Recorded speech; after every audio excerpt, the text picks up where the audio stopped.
We do. Go Canada. Put on a suit, drink water, don't drink and drive. Hey, man, call your mother. It means nothing. It means nothing. Nah, they lying to you. It's about the money. Now you're more fluent.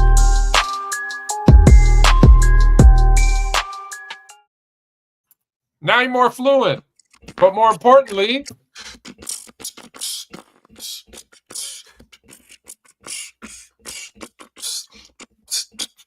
you know, had a football game on the weekend. A pretty big one, Tone. A little game on the weekend. Yeah, pretty. You know, when you're doing this, you should never smile as big as I was just smiling, by the way. So yes, let's stop for a second. Mm-hmm. Go ahead, take your moment. Your Eagles won the Super Bowl. Go ahead. Yeah. They did. Anything else? That's it? Yeah. Okay, good night. That was it. That was it? Okay. You sure? Because I'm putting my headphones on and I can't hear you anymore. Yeah. Okay. He wanted to gloat. I tried to talk to him and he's like, "You like the Bears. You can't talk football." It's like, oh, he's right. wrong. He's right. He is right. He is right about that. You guys sound like Police Academy guy. What does that mean? Oh, he talking about that dude. The dude in Police Academy who used to make the stuff. Yeah, that dude. Okay. I like that. That dude making a comeback. Is he? Yeah, yeah. I see him in like commercials. He was on like one of the like America's Got Talent type of shows. I don't know if it was specifically that one, or I don't know. Maybe something was wrong with my speaker, my mic. Not like us. They not like us. They not like us. Oh, Super Bowl. Yes, sir. You expect it to be a blowout. Let's start there. Well, first. Sorry, let me just say we're going to start with a little bit of football, Super Bowl, but we're going to focus. Don't worry, we're going to talk about why there's no more GOAT debates. We're going to talk about stuff going on in the NBA. Of course, we got 2 fun-filled hours, and I'm going to pitch you a new show that's coming out on the weekend. All of that's going to happen. Let's start with the Super Bowl. Let's start with the Super Bowl, Tone. So the fact that Patrick Mahomes, this is the third time? No, I'm sorry. The 4th time in his career he's been in a bowl game. 5th. No, it's the 5th time. I'm sorry, not the 4th. This is the 5th time in his career he's been in a bowl game. Won it 3, lost twice. I feel like watching him is watching greatness, 100%. But I also think that we have to talk about the Philadelphia Eagles as an organization. Oh, this is the 3rd time in 6 years they've been in a bowl game, winning it twice. When we have teams that do stuff like that, we call them not dynasties, but we talk about them a lot differently than we talk about other teams. And I don't think we're talking about Philly as much as we should. And Jalen Hurts is a much better quarterback than we give him credit for. This is the 2nd time that he's outplayed Patrick Mahomes in the bowl game. He outplayed him the 1st time in the bowl game. It's just his defense couldn't hold up. I feel like that was the biggest problem. But when I watched that game on Sunday, it looked to me like, when I think about game plans, the great thing about a game plan, Tone, is when you have a game plan, more times than not, when it works, you don't have a counter for your game plan. And the bad part about that is somebody else is going to see your game plan and they're going to use it against you. I'll give you a prime example. So in 1991, Bill Belichick is the defensive coordinator of the New York Giants, and he's looking at Joe Montana going, if this dude sits in the pocket all night and throws, he's going to destroy us. We can't let that happen. We got to put pressure on him. We're gonna have to get him, and we got to consistently put heat on him. Well, fast forward to 2007, 2008, Spags did the same thing to him with Tom Brady. If we let Tom Brady sit in the pocket and throw all night, he's gonna destroy us. We got to blitz his ass all night. That means that my 2nd and my 3rd unit linebackers and defensive ends, you're going to play. I don't care if you play 1 or 2 snaps. You're playing because we're going to basically empty it out tonight. What I mean when I say that they use their game plan against you, I watched Wade Phillips do the same thing to Belichick, where I think that my front 4 is better than your front 4. and I dare you to run the football against us. I don't think you could do it. And I think that was the game plan. I think that was the game plan that Philly had. They looked at Patrick Mahomes. They looked at that run game, and Spags said, I think my front four is better than your front four. I'm going to get to the quarterback. I'm going to play a shell. I'm not going to play double coverage because I don't think Travis Kelce, I don't think he's going to be a factor in this game. That's how I think Spags looked. That's how I think the defensive coordinator for Philly looked at this. I don't think that he's going to be a factor. I think we can shut him out. If we can get to Patrick Mahomes with my front four, we can win this game. And it worked. It 100% worked. I feel like Jalen Hurts was great in the pocket. I thought he was really good when the pressure was coming to stand in the pocket and make crucial throws. He hit Devontae Smith a couple of times on big throws. I thought that both AJ Green and Devontae, I think they both dominated their matchups on the edges. Saquon didn't blow me away with his run. They did a good job stopping the run. They definitely. Yeah. Here's the difference, though, Tone. They kept running the football. Like they didn't go away from it after like 6 or 7. I was in the minority when I thought that with watching Kansas City's run defense, I was like, I'm giving the ball to Barkley 30 times because I think he's gonna break one open. But it was obvious that they couldn't cover on the edges. It was obvious they couldn't cover AJ. It was obvious that they couldn't cover Devontae.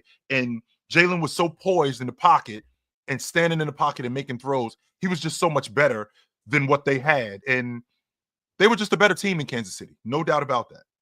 So you mentioned, having a plan, and Mike Tyson said, yeah, everybody has a plan until they get punched in the mouth. And that's exactly what Philadelphia did. So defensive coordinator Vic Fangio, who did a great job when he was with the Bears. He's always done a great job they've given head coaching jobs, but certain guys are just meant to be coordinators. I hate to say it. And North Turner's a great offensive coordinator. Coaches. And it's not a knock to Vic Fangio. He is a phenomenal defensive coordinator. Mm-hmm. And for the amount of times that Philadelphia blitzed this season, he loves to blitz. They did not blitz in this Super Bowl, to your point. They said, my front four is that much better than your front four, and we are going to make people see what Patrick Mahomes would have looked like if he was drafted by the Bears. Because that's what you would have seen. That's what you would have seen. And it's not like it's the first time we've seen it. It's the exact same thing that happened when they played the Bucs. He was running for his life, and they put pressure on him. And listen, I don't care if you're Tom Brady, Patrick Mahomes, Johnny Unitas, Joe Montana, Dan Marino. It doesn't matter how great of a quarterback you are. If you don't have time to throw and you are getting hit and sacked and pressured and hit and sacked, you're not going to have a good game. It just it doesn't matter who you are. And once they realized they could do that, I picked the Chiefs to win because I like dynasties. I wanted them to three-peat. I wanted to start a conversation that we're going to get to in a minute that we're never going to have. And I'll tell you why when we get to that point in the show. Mm-hmm. From a defensive standpoint, I think the Kansas City Chiefs are a bunch of morons. And I'll tell you why. Yes, Saquon Barkley rushed for 2,000 yards. Phenomenal. Fantastic. Incredible. Mm-hmm. Today's NFL, as important as the run game is, in today's NFL, the passing game is the equivalent of the three-point shot in the NBA. You have to have it. If you don't, if you say, I'm going to focus on it's what they did was, we're going to stop Saquon. We're going to not let Saquon beat us. Mm-hmm. And I think don't get me wrong, you want to not let him, but at the same time, he wasn't going to beat you alone. So much emphasis on stopping the run, and they did a great job, but they didn't.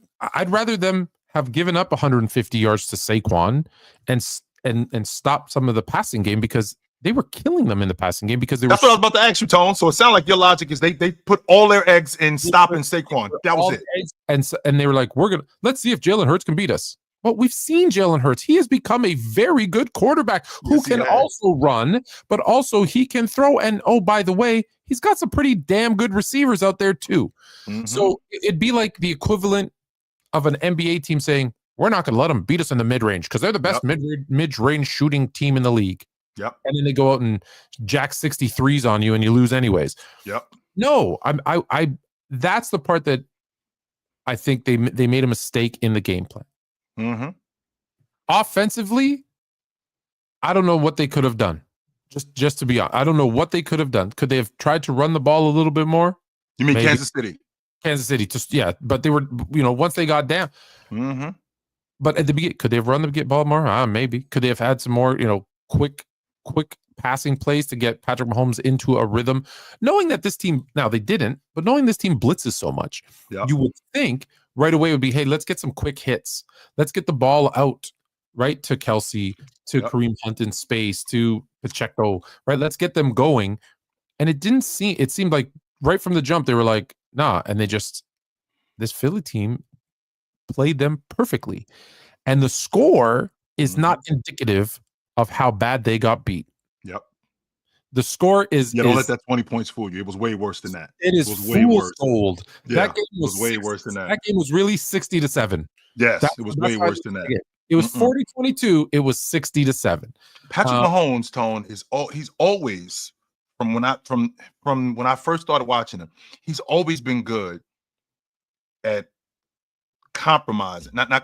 improvising. When something breaks down, when something goes wrong, he's always been good at that. Not only has he always been good at that, he's always been good at hot reads. Like he can recognize when the blitz is coming. He can recognize when the defensive end is getting dominated, or that offensive lineman on the edge, that right guard is getting dominated, and he knows how to get the hot reads. There was none going on, Tone. Zero. From a conspiracy theorist's point of view, this was the game to say, look, the refs aren't cheating on their behalf. Look, they lost. But at the end, but here's the thing. Let's I want to put this to bed really early. Did the Chiefs get a ton of calls and bounces their way throughout the entire season? 100%. Isn't that what happens, though, Tone, when you're trying to get to the championship? Of course it is. You have to. 100%. Yep. But even in this game, AJ Brown's first offensive pass interference was not stop. They were both. Tony, no, that wasn't hand fighting. Tony, hit him in the face. You can't do that. No, hit me in the face. No, you can't do that. You want me to show you another 50 times when a wide receiver hits some guy in the face? In the face, though, Tone? I mean, it's one thing to hand fight. They were hitting. And he hits him in the face 100, but they don't call that 9 times out of 10. And let me go back. For those that want to do conspiracy, let me just say, this is how it works. Okay. It's not a huge conspiracy. The teams don't know. The coaches don't know. The owners don't know. There's 2 or 3 guys that say, we'd like this. We'd like this to happen. Let me take you behind the scenes. Okay. Let me take you into true how these things work.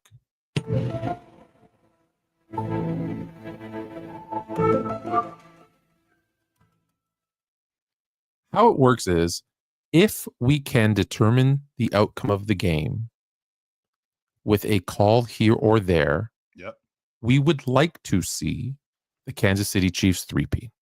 What that means is, if there's a play like AJ Brown's that, okay, sure, by rule of law, he hit him in the face. It's an offensive pass interference.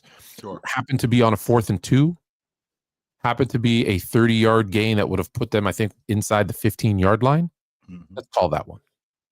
If it's late in the game and Patrick Mahomes gets smoked, remember where he got smoked? If that was a 1-score game, they're calling a penalty on that. They're calling a head-to-head hit or something, right? Yes. But because it was a blowout, they did. So if we can, that's all it is. It's a call here or there that can determine the outcome. It's not everyone's in on it and the other team knows they're going to lose and it's scripted. No. It's they didn't get the first down. Oh, holding. Oh, offside. Oh, right. It's that one little play. That's the way you do it if you're going to do it. I'm not saying they're doing it. I'm not saying they're not doing it. Right. I'm just saying that's because, just imagine. So it's 4th and 2. They call that one back. Now they're forced to punt. If Kansas City now gets the ball, because that was the first possession, and they go down and score, that has changed the trajectory of the game, because now Kansas City's up, right? to my point later, if the game is a 1-score game and he gets hit in the head, head to head, and you're able to do it with a little bit here or there. It's not blatantly scripted. So is it true, Tone? So is it true? Because by this logic, that means that one play can determine the outcome of a game. That I think that's a fact. That's what I'm saying. In this game, and that's why I say you let them play. Like if I was doing this, if I'm Roger Goodell and I'm like, hey, I really want to see a 3-peat. Yep. And I'm like, hey, if this game is close, make sure it favors the Chiefs. In this particular case, it's a blowout. So it's like, no, forget it. Don't even bother because they're up. Who are they up? 34-0, whatever. It was 31-0 at one point. 31-0. Yes. This game was like, nope. Philly dominated them top to bottom in all three phases of the game. There's no call that's going to fix this one. So you let it go. Yeah. But like I said, to think that the refs weren't like, talked to and said, again, just, remember how David Stern said, it'd be really nice if the Lakers were in the finals. He did say that. He 100% said that. There's nothing, you will not convince me that Roger Goodell wasn't like, as much as people say they hate one team dominating, the ratings are always higher in every sport when there's a dynasty. Yes. Everyone. So for him to say, yeah, it wouldn't hurt if the Chiefs won their third. I've been on that. Like, God, you guys always, not sometimes, you guys always talk about the underdog, how much you love the underdog. No, you don't. No, you don't. Do not. No, you don't love the underdog. And the reason why you don't love the underdog is because when the underdog is in the championship, when the underdog is in the World Series, when the underdog is in the NBA Finals, when the underdog is in the Super Bowl, you don't watch. You watch. Yeah, you don't. You do not watch. Ratings are at their lowest. I watched the 2007 NBA championship when Cleveland was in the finals against San Antonio. It was the lowest rated finals in NBA history. Nobody watched it. Right. Nobody could. You guys couldn't care less. They couldn't sell out the Trop. It's called the Trop over in Tampa when they played against Philly in the World Series. They couldn't sell it. They couldn't sell the arena out, Tone. As much as you guys talk about how much you love the underdog, you don't, because as soon as the underdog is here, even if they're playing against somebody that's a big deal, you still don't watch. Now, don't get me wrong. If Kansas City is in the bowl game and I don't know, they playing against the Giants, you are going to watch that. Yes, you are, because there's a sea of Giants fans. There's right. Yeah, there's also Kansas City's, but right. You're not watching. No offense, I love. Yeah. For this to happen one day, but Tennessee is in the Super Bowl against Tampa Bay, Atlanta. Mm-hmm. You're not watching. You're not. I guarantee you it would be the lowest rated Super Bowl. But you are watching when Atlanta plays against New England because Tom Brady is in the bowl game. Of course, because there's a vested interest. You're watching if Kansas City is playing against you are. Whoever, because you're like, you either love the fact that they're so good and Patrick Mahomes, or you hate him that you're gonna watch. Right. You're gonna watch. Not like us. I'm just gonna keep playing. Not like us. They not like us. They not like us. So that's the game. So let's talk about the halftime show quickly. Not like us. They not like us. They not like us. And just so you know, Tona, because I saw you checking out the chat. This guy Mike acts like he's the boogeyman. Mike is nothing more than a kid who's a troll who thinks that he knows basketball, but he doesn't. He sucks, Tone. I swear. And not only does he suck, I don't want to talk to this dude anymore. He's awful. He's absolutely and utterly. You're not like us. They not like us. He sucks. He like absolutely. Us. He'll come. What he'll do and what he'll do, Tone, is he'll come up here and he'll say some stuff.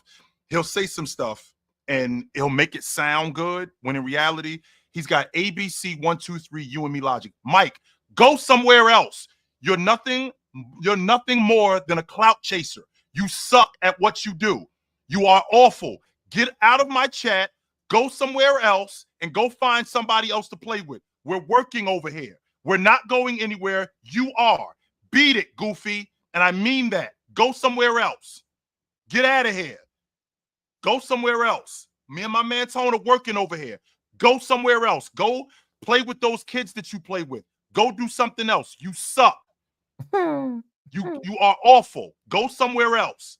And I'm not going to tell you again. You will no longer hijack my lives. You will no longer hijack my shows with your bullshit. Go somewhere else. Beat it. And I mean that. I'm sorry, Tone. I apologize.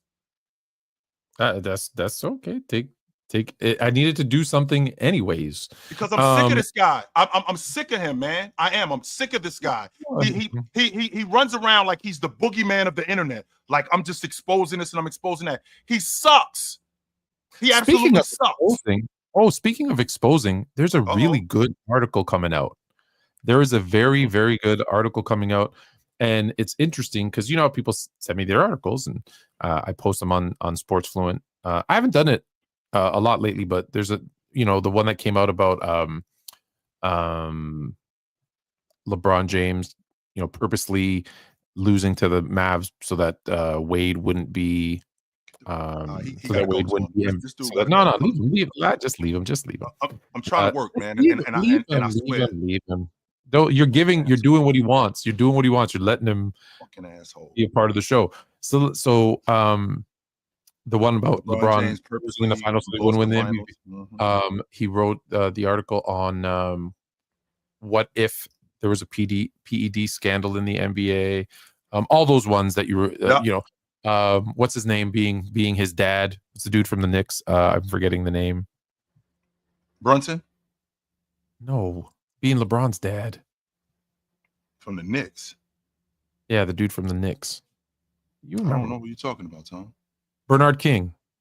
Oh, I never heard that before. You don't know? Oh, never heard that before. Bernard King is James's father. I never heard that before. Oh my God, you should go read the article. So he's got a new one coming out, and I said because you had said, speaking of these guys that just like clout chase and whatever. Mm-hmm. There's and I thought this dude's 15 minutes were up, but it's interesting because it's called The Tragic Tale of Michael Dion Peake, A Life Defined by Bitterness. That's the we done with the 90s, we done with the 80s guy. That's him. So they wrote an article about him. Oh, and it's like it is so funny because I like to just read you a little clip and then we'll get to the halftime show. So let me see. Maybe I'll just read the first little bit. Yeah. Here we go. Once a hopeful, it'll give you the theme of what is going on. Once a hopeful basketball player, Peake's inability to succeed in the sport basketball has turned into a decades-long vendetta against the very era in which he failed. His anger at the game that left him behind has manifested into an almost comical yet deeply sad online presence where he now rants endlessly about how the 80s and 90s, his own era, were big trash. The irony is painful. Peake played college basketball during this time, but never had the talent to reach the professional level. Now, more than 20 years later, instead of accepting his shortcomings, he has dedicated himself to convincing others that the era that rejected him was never any good in the first place. That's what this is about. Oh, shit. It's so about that. That's what this is really about. You bitter. That's why the 90s is garbage, because you bitter. It was so funny because it's going to be posted on I don't know where else is posting it. I'm going to post it probably after this. I would love this. Oh, yeah, 100%. I'll send you in advance. Please send me this. This is great. I got to read it, pre-publishing, and it's funny because there's stuff you didn't know. Like, so he played. He brags about being the number 1 or number 4 ranked basketball player in the nation. Here's the thing: what he fails to mention is he was the number 4 ranked national freshman in Ohio. Okay, be clear. Okay, those two things ain't the same thing. Yeah, a couple other levels. And then the other one is, so then he goes to 3 different colleges. Georgia, 2, I forget. I don't know all that. I don't remember the article, but you can go read it. But basically, he goes to 3 different colleges, doesn't play in 2 of them, plays in 1, averages like 2 points a game. Right. Sad part is his brother makes the NFL, doesn't help him out at all, which tells you a little bit about that relationship. And he ends up, this is not funny, he ends up homeless, selling crack out of his car. So good for him that and then he tries comedy, fails at that. And now it's we done with the 90s. We done with the 80s. Oh, that's what Oh, this yeah. is about. And the Wow. article even talks about how like he's like Jordan has no left, and then he shoots a full video of him shooting with his right, and then reverses it, so it looks like he's shooting with his left, and I says, remember you exposed that, Tone. I remember you he said, did. look how I can shoot with my left, and then we find out, oh, he flipped the video. So Oh, they he did even, flip it that's why I around. think they sent it to me, because they said, oh, we saw that you caught him where like all his shirt jerseys was reversed because he mirror imaged it, so it looked like it Yeah. was. So it's really funny. So that should come out Right. soon. Let's get back to this Not part. like us. Wow. They not like us. What'd you think of the halftime show? I thought it was good, Tone. I'm not a big Kendrick Lamar fan. I don't like his sound. His sound is not annoying to me. It's just not my cup of tea. But I thought the performances were great. I thought the dances were great. I thought the message was great too. I mean, to have Samuel L. Jackson dressed up like Uncle Sam, and I mean, to be honest with you, Tone, it did fill me up with a lot of pride to have all black performers at the Super Bowl, to have Samuel L. Jackson at the Super Bowl, to have two black quarterbacks in the Super Bowl. So it was, I thought that was dope. But Kendrick Lamar's performance, I think it was great. I do. And to be honest with you, Tone, I wish I could say that, the message was, I know what America is. You don't have to tell me 4 and 5,000 times about what America is. I know the game that's being played. I know that I know that I'm not going to make it out alive. I know that for a fact. I know that I'm not going to make it out alive. Ultimately, I'm going to die in this game. That's going to happen. And I'm trying everything that I can to stay ahead of this as much as I can. But I'm not going to make it out alive. I guarantee you that. So in the process, I'm going to get roughed up by the cops, which has happened. I'm going to get turned down for jobs, which has happened. I'm going to get profiled, which has happened. All of this stuff has happened to me as a black man in America. But with that being said, I'm still here 52 years later.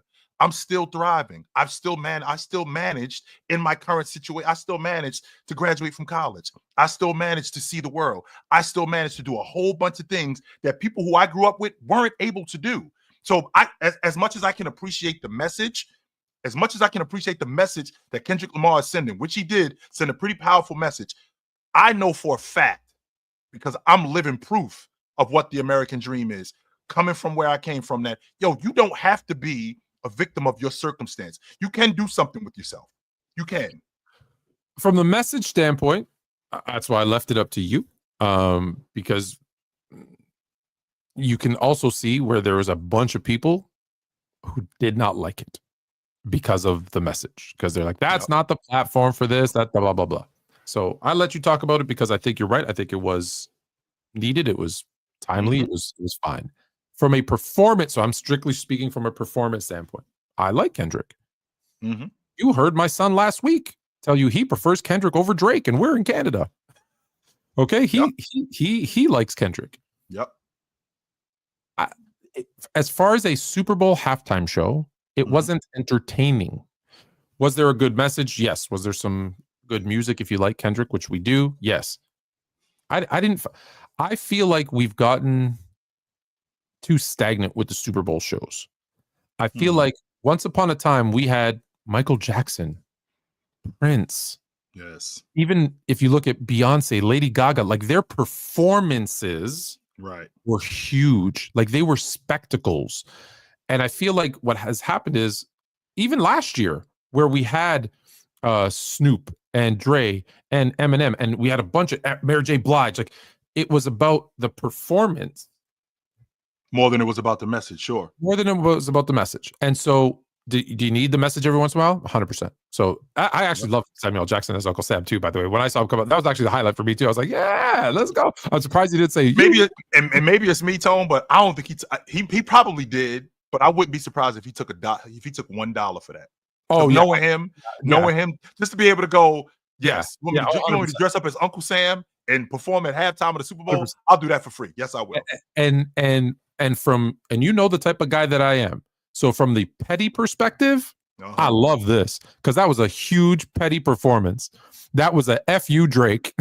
100% it was. Yes. You sued me so that the NFL wouldn't allow me to do this, to perform this song. And not only am I going to perform it, but I'm like, hey, Drake. Not like us. They not like us. They not like us. So 100% from a pettiness, like the fact that pettiness and spite is at an all-time high. And trolling, I'm in heaven. I'm in heaven. Because these are your people, Tone. That's why. we are simpatico, 100%. That being said, from an entertainment standpoint, here's where I would love the NFL to go. I want to make money. I want to make money. That's all all I care about is making money. How do I make money? Well, I appease all my fans. I make them all happy. So what I would do is I would get a legend, whoever that legend is, bring out Bon Jovi. Have Bon Jovi do a set with, now Kendrick's already done it, but with whoever, and here I'll use some of the bad Super Bowl things and just imagine if you had Bon Jovi, I don't know, Katy Perry and Kendrick, or pick another rapper, whoever you want. No, I want someone younger. I want someone because I want to get the older fans. I want to get the teenage fans, and I want to get the young fans too. I want to get the baby. There you go. And you have them do like each one does their most popular song, and then they somehow remix something that brings them all together. And I guarantee you, with a big stage show, a big stage presence, and I'm telling you, everyone will say, "Oh my God, that was the greatest thing ever," because what we've become is we used to do that. And now it's like, nope, we just want to hit this target audience. We want to hit that target audience. And as far as, again, all things aside, making money, that's how you make your most money. Yeah. That's how you make your most money. And that's why I say I'm strictly talking from the business perspective. But like I said, I liked it. I was, me and Fluent Jr. were, singing along, dancing along, like we were having a great time. But, and the message, it's funny. Sometimes there's a hidden message. No, he made an American flag and divided it in two. Like there's no. Can you believe that? I did notice that too, Tone. Yes, I did notice that. That he did do that. Bruce, Outkast and Black Eyed Peas. What I first thought when I saw the blue and the white didn't come in for a second. It was just blue and red, and I thought that he was just sticking with the Bloods and the Crips. I thought he was sticking with the Bloods and the Crips theme. And then the white came in, and then I was like, okay, this is an American flag theme. I'd like to know where he's going with this. And sure enough, Jackson popped out, and Uncle Sam is now here. And I'm like, okay, I see where we go. Yeah, you knew pretty quickly where it's going to go. I will say this: there's one part that's interesting to me. So he does have SZA, and he's got Serena Crip walking. She's dope too, by the way, Tone. I didn't realize how dope she was. She's dope. I don't know. How do you feel about a 42-year-old mom Crip walking? I don't know. Well, she's from Compton, like Kendrick. So that's family right there. Sure. Yeah, I could get with that. Yeah, that's family right there. Well, she got a lot of backlash because she married a guy that looks like me. So she got some backlash for that too. But that being said, I believe they were brought out. I was told they were brought out because both of them had entanglements with Drake. And I'm like, is that good or bad? Like, it seems like this dude's really on all of your minds still. Like the fact that you took an opportunity to perform in the Super Bowl and the three of you were like trying to stick it to him. Like he's suing and acting a child. I'd be laughing hysterically if I lived that rent free in people's minds. I feel like you gotta remember who Drake is though, Tone. I mean, because when Drake was Drake and Drake was hot as he was, I mean, we talking about a guy who was like, I'm talking about Michael Jackson status, and then here come Kendrick, who straight knocks him out the box. Oh yeah, straight knocks him out the box. Game, he's done. Yes, straight knocked him out the box. And when he did that, there's a lot of people who don't want to see Drake gone. Hell no, they don't want to see Drake gone. So it's almost like how 50 Cent did. It's almost like how 50 Cent did Ja Rule. Ja Rule, yeah. But you don't want to see Drake gone. Like that. All of these people who hate Drake now, they were all jamming out to his songs for 12 straight summers. Yes, like they loved him. I was one of Loved them. him. Yes, And I was now- They one not of like us. They not like us. them. I'm gonna get Mm. copyright infringement if I keep playing it. So anyways, I thought that was interesting because I you know me, most fun of my day is reading the comments because people are hilarious in the comments. I will post stuff purposely just to read the comments because people get so triggered. I think it's hilarious. But that's the Super Bowl. It wasn't a good game unless you're an Eagles fan because it was a blowout. There was no time I thought that anyone's like, oh my God, can Kansas City come back? No. The other stat that I liked was Patrick Mahomes is 3-0 in the Super Bowl when Tom Brady is not present. He is 0-2 and Tom Brady is Not like us. so let's get to that. Let's start with the NFL because one of our lead topics is the GOAT debate is over. Patrick Mahomes can never be the GOAT. That's not true. That is He not can true. never be the GOAT of the NFL, and here's why. Mm-hmm. One, Tom Brady isn't the GOAT of the NFL, so that's one reason why. Tom Brady's the GOAT of quarterbacks. Right. He cannot be the GOAT quarterback because he's got three things going against him. One, he lost to Tom Brady in the AFC Championship game. 2, he lost to Tom Brady in the Super Bowl. 3, I don't think he's going to make it to 5 more Super Bowls and win 4 of them because that's what he would have to do. That's putting a lot on it to have to do that. Man. to do. That's a lot, brother. Over the next 10 years. Especially in a city where they're clearly not going to focus on getting him. Like if he had the Eagles defense, I'd say, okay, yeah, maybe. Because that's what they did with Tom. He took less money. They built up that defense. He never really had a lot of offensive things around him. He had always had a piece or two, don't get me wrong. But it was always about, hey, team defense, and he took less money, took less money. Tom Brady's the only one in the history of the NFL. Sorry. Patrick Mahomes is the only one quarterback in the history of the NFL to win as a top 5 paid quarterback. I don't think he's going to change it. I think he's smart and he's going to get his money. Yes. Unfortunately, that means it's really hard to put a team around you if you're not taking less money because quarterbacks just take so much of the thing. That's why Brady was able. That's why they were able to do what they were doing in New England because Brady was taking pay cuts. He was taking less money. So let me put it to you this way. Right. Jordan goes 6-0 in the NBA Finals. LeBron is 4-6. Their careers cross over. Mm-hmm. In 2 out of 3 of Jordan's final years, he beats LeBron James in the Eastern Conference Finals. And then in his final year, he beats LeBron. Jordan beats LeBron in the Eastern Conference. And then in his final season, he beats LeBron James in the finals. Is there a debate? Mm-hmm. No matter what he does, these two actually played against each other. And I get it. It's different because it's football and there's offense and there's defense. And it's not as, you're not 20% of the people on the court like you are in basketball, 100%.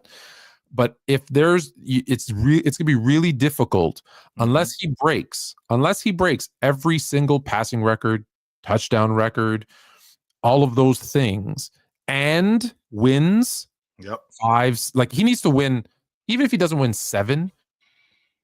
At this point, he's 3-2. So if he goes 6-2, so he has a better percentage. No, that's 6 of 8. Yeah, like it's how can you say? So he's got to win. So to your point, he's got to win over the next. So he's been in the league. What are we in year now? 8, Tone, or 7?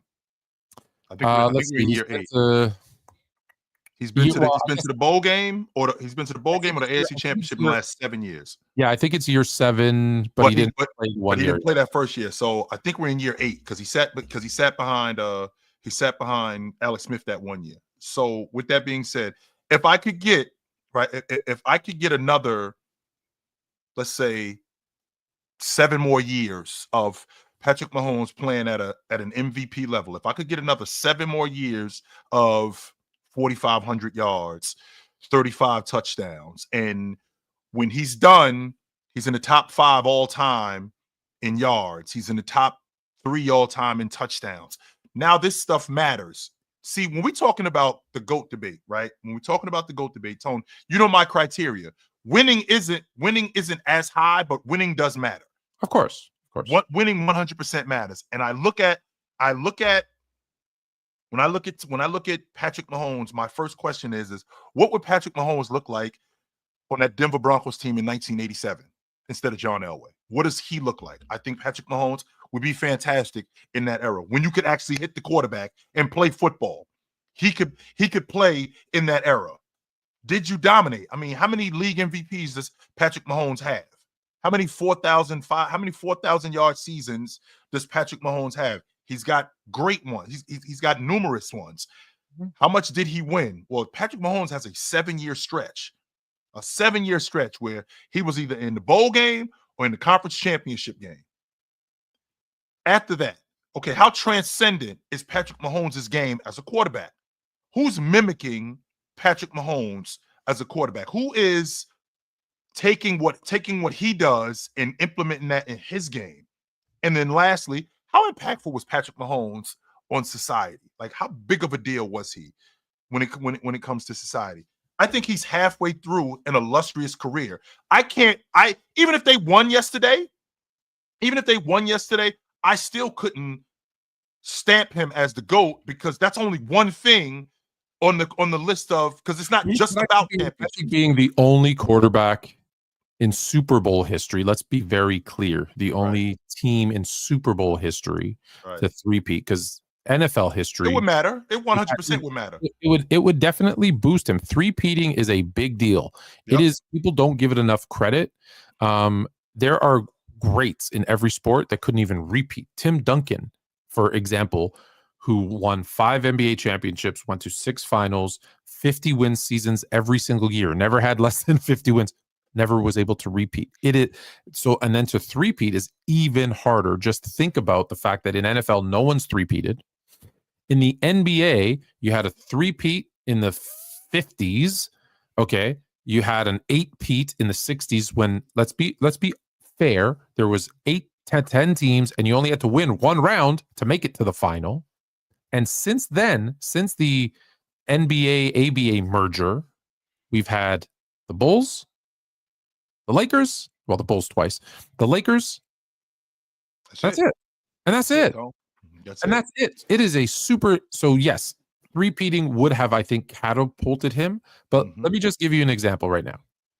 Patrick Mahomes, because and this is just one of the things. Of course, there's many factors. Yeah. Patrick Mahomes is sitting at 32,000-ish, 32,000 something yards. Right. Tom Brady has 89,000 something yards. Mm-hmm. If Patrick Mahomes, because a good year is 4,000 yards. Yeah, he would have elite. That's elite. He would have to throw 4,000 yards for 14.25 more seasons just to catch him. Not pass him, but just you live in the same neighborhood. And I got to do this for 14 more seasons. 14.25. Heaven forbid he has an injury or a bad season, because 14 more seasons. Holy shit! It's a lot. Can we forget? And he's already been here 18 years, or sorry, he's only been here 7 years. Right. And so he's got to play 14 more years at that level. By the way, Tony, he doesn't have to play 14 more years. He's got to play 14 more years at that level. Elite. So he's not going to catch him in yards. I don't know the numbers on touchdowns, but I'm guessing he's probably not going to catch him on touchdowns. Right. He's not going to catch him on Super Bowl appearances like he is. Tom Brady is like if LeBron James had a 7-3 record in the NBA, we wouldn't have a GOAT debate. If he had a winning record, if he was 7-3, there wouldn't be a debate because he has all those all-time records. LeBron's going to finish at 55,000 points. He's going to be probably top 3 in assists. He's like, the numbers are going to look so ridiculous that you're like, oh, no, we can't have this conversation. Well, that's what it is with Tom Brady right now. The numbers are so ridiculous. We can't have this conversation. Isn't he? You want to talk skill set? That's sure, 100%. You can have that conversation all day long. But if you're talking who had the greatest career, no, it's not a question. It was. No, Tom we're not Brady. having a conversation. We're not having a conversation. So if you look at what Tom Brady did, number one, to play 20 years at quarterback. And Tone, I've actually said this to you before, that I'm not a violent guy, but if you told me that I could get Joe Montana for 20 years, I'll be down to crack a kneecap. I'll break some bones for that. Hell yes. If I could get Joe Montana on my 49ers for 20 straight years, hell yes, I'm doing that. Not yes, hell yes. What do I need to do? Do I need to take a bat to somebody's head? Because I'll do it. Hell yes. I will 100% do that. And for what Tom Brady did playing at that level, and what also happened, what also helped Tom Brady was that the rules changed. The game wasn't as physical for quarterbacks as it was 10 years ago. You couldn't rough the quarterback up like you used to be able to. Wide receivers, they became more protected, which means that the ball moved a little bit more. So offense has changed. It's almost like your logic, Tone, right? It's almost like when you talked about how the NBA looked at basketball and scoring and guys getting fouled and going, okay, we got to change this. No, they're gonna turn the TV off because these 87, 84 games, these 79 to 74 games, no, we got to change this. So what we got to do is we got to throw the roughhouse stuff out the window. We got to get rid of that. Well, the same logic with football. We have to be able to stop these guys from body slamming quarterbacks. No, this is not going to work.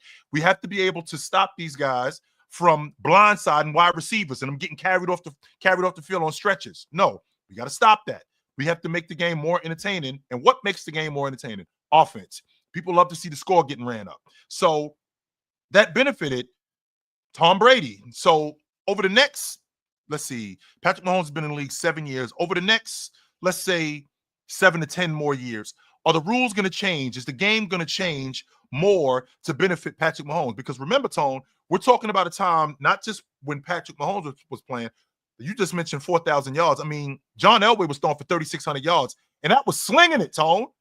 That was slinging it. Now, here's the thing, though. Don't forget, they are going to have, they've already gone to 17 games. So they're probably going to go to 18 games sooner than later. So that'll help. It's kind of like, the 3-ball becoming more prevalent in the NBA. Sure. Those things will help. But still, 4,000 yards for 14 more and a bit more years, it doesn't. That's ridiculous. That's not happening. But if he does it, no problem. But see why I say I like to wait until the career. Why I say the career is over. Why I want to wait till the career is over. Right. Because he came out of the gate like gangbusters, and let's be clear, he still made it to the Super Bowl. It's not like he's a bum all of a sudden. No. Although they're gonna have to retool. Like I think Kelsey's time to retire.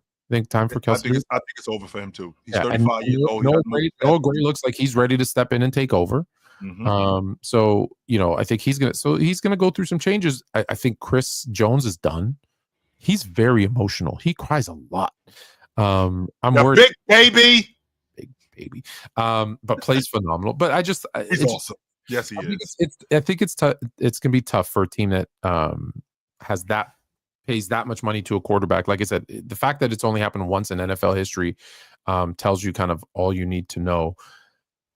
Here's the thing, though, Tone. When you're talking about when you're talking about Patrick Mahomes and three-peating and winning.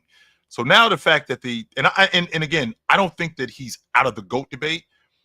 I think that the fact that he lost to Tom Brady in the AFC Championship in your building, and the fact that he lost in the bowl game, those two things matter. And there are some people who will say to me, well, he was only a rookie. He was only a second-year player. If he would have won, it would have counted.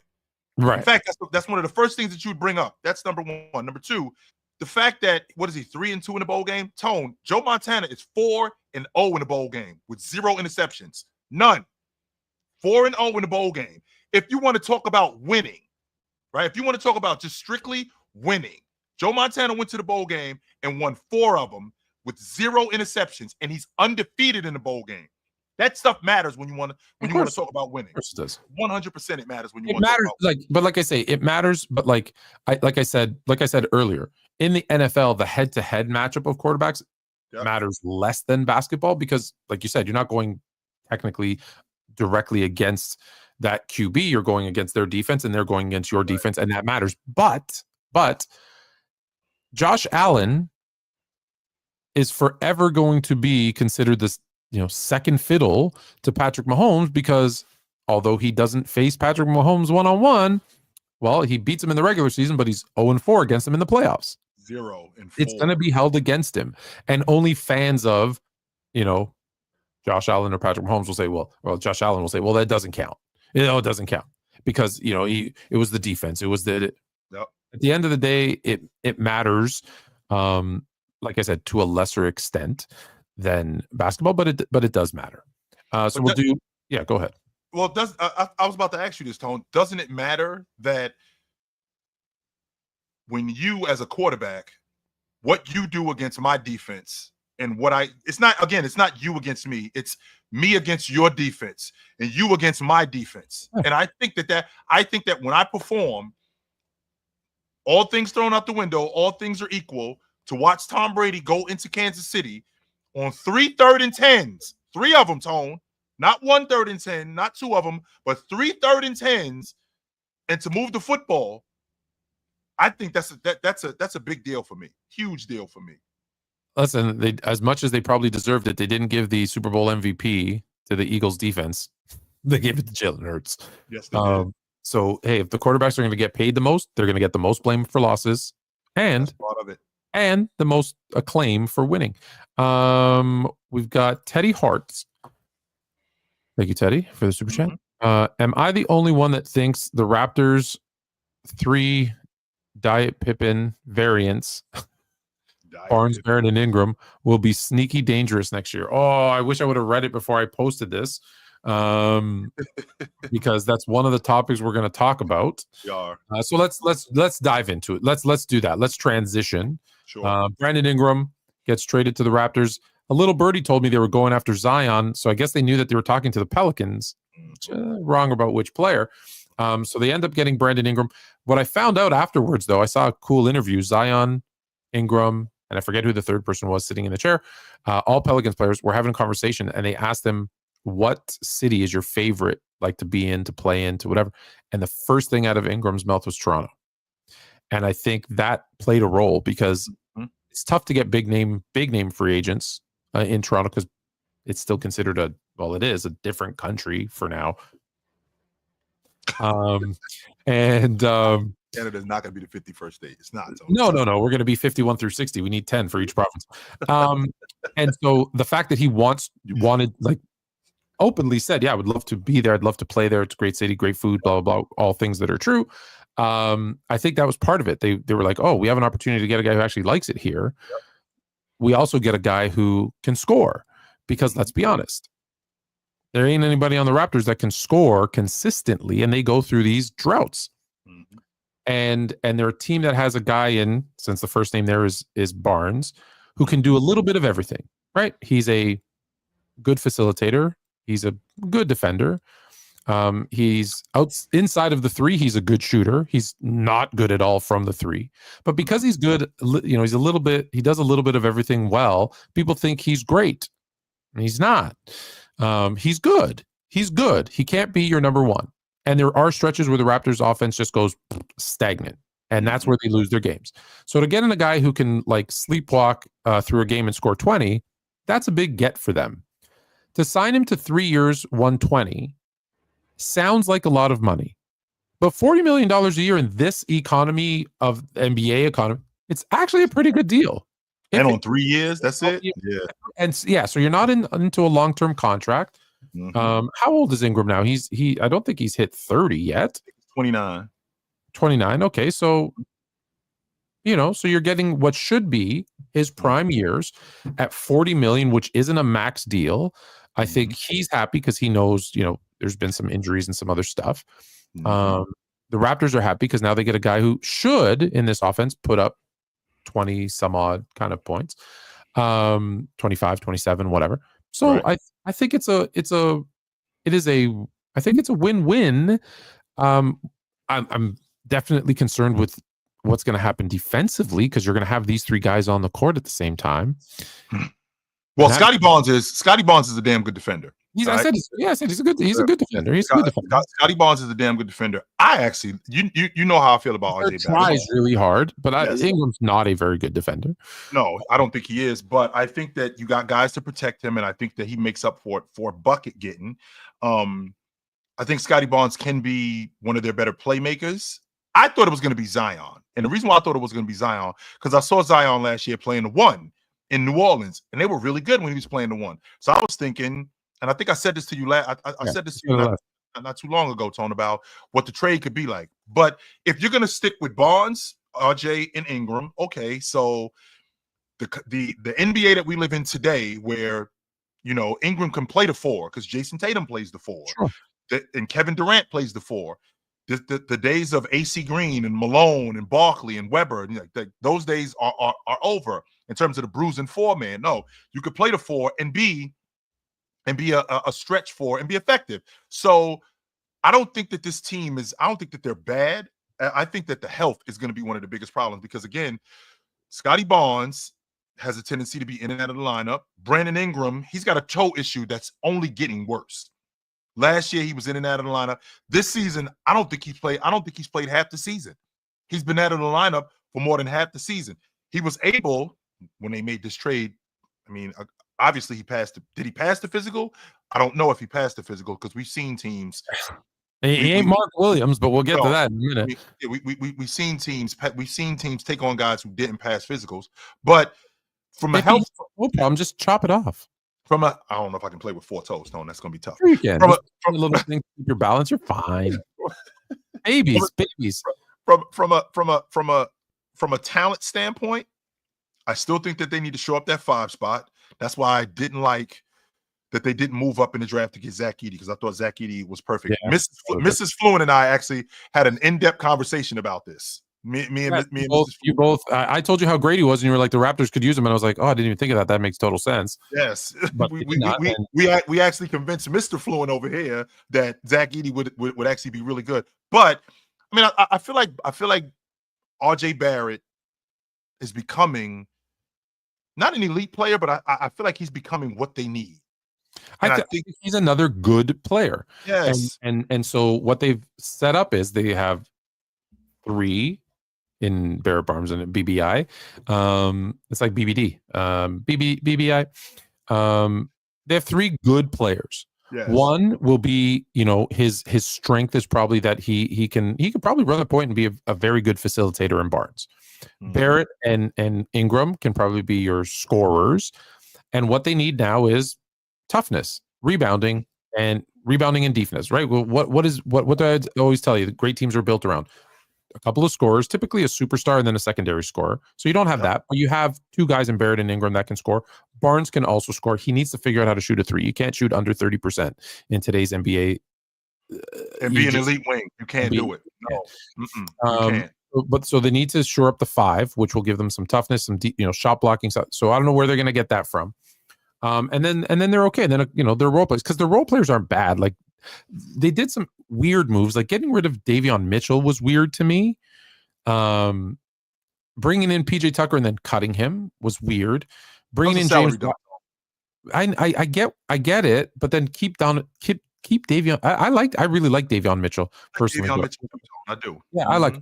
And then bringing in Wiseman, and then again, I know that's a salary jump, and cutting him right away. And I don't know, maybe I'm the only one left who's like, James Wiseman's still a 7-footer that, they're what do the Raptors historically done really well? Develop talent. Yeah, and draft. Right? Yep. If you look at the second round picks, the undrafted guys, right, the Fred VanVleets of the world, they've done a really good job of developing them in their G League. I would have given him a year and just, I don't know how much money he was making. Maybe it's too much, and that's why. But no, it was only $3 million, Tone. He was on the books for a little bit of money. He wasn't on the books for a lot of money. That one kind of. So some of those moves were odd. Like I know that there were salary dumps, but maybe it was to make room, right, for this deal. So you say it's sneaky dangerous next year, depending on what they do in the offseason and if they stay healthy. I would also say, watch out this year. They could sneak into the play-in and maybe. They won't win, but they could give someone a scare in the first round. What does sneaky dangerous mean? I don't get that. Either you dangerous or that you wouldn't expect. Oh, hello, my love. Hello, dear. How are you? Bye. Good night. Love her. Watch your toes. Whoa. I love that kid. She threw me off though. What was I gonna say? We were talking about sneaky dangerous and what the Yes, I love you too. yeah we So talk what we talk about me? Yes, sneaky about dangerous. sneaky Sneaky dangerous dangerous. is a team that we're not expecting to be good, Yep. and they surprise people. They sneak up on them and beat them. Right, like a sneaky dangerous team this year is a sneaky probably picked- Detroit is a sneaky Right, dangerous. no one thought Detroit was going to be good. They I snuck did up. not think they were going to be this good. I think they're a playoff team, Tone. I don't think that they're going to be a play-in team. I think they're going to be a playoff team. I don't think. So excited for that. Yeah, So- I don't think that they are. But I mean, I'm not sure if we're being honest. I'm not sure you're sneaky dangerous when you got a former All-Star in Scotty Barnes who's under 25. You got an elite scorer in Brendan. No one's Yeah, but going to pick them to be good. well, hey, what do we talk about when we talk about good? We talk about a top 5 seed in the East? No, I'm not. I don't think that they're going to be that good. No, but I don't think that they're going to be at the bottom of the Eastern Conference being healthy. Because again, Scotty Barnes, a former All-Star, under 25, RJ Barrett, a plus 20 a game guy, Brandon Ingram, an elite scorer when he's healthy. I don't think that they're sneaking up on anybody. Anybody who knows them and knows what they have in terms of these three. I think what we do a lot of times when we think about guys like this is, yo, if you're not good enough to win the NBA championship, you suck. And that's just not the case. That's not the case at all. Even though, like what Teddy Hart says, you know, they're diet Pippen. Oh, well, wait a minute. That doesn't mean that these dudes is whack, yo. No.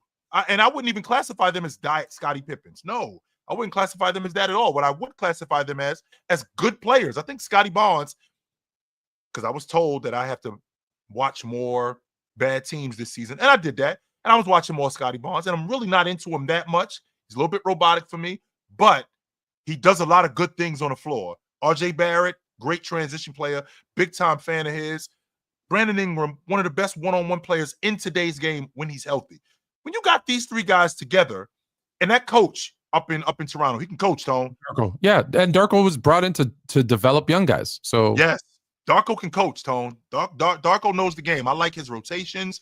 I like his schemes. So with that being said, he's a little too fiery. He needs to calm himself down. Yeah, he got to chill out because I've seen him in press conferences ready to jump over the table and jump on some people in there. But with that being said, I don't think this Toronto team, to be honest with you, with what they have and just in those three guys alone, I don't think they're sneaking up on anybody, Tone. I don't think they're going to be Detroit bad. I think we'd be more surprised if they were at the bottom of the Eastern Conference again next year than if they were actually making the playoffs. All right, that's fair. Sports PSP, what up? Thoughts on Ben Simmons to LA? I think he helps. I do. I think he helps. I think he gives them another point of attack defender. I think he gives them another ball handler. He doesn't really give them much offensively in terms of a scorer, but he helps. I think he fits into their rotation. But no, thank you. I mean, again, Tone, who we talking about here? No, thank you. No, thank you. I don't want guys. I don't want people on my team that don't want to play. And nothing he has shown me.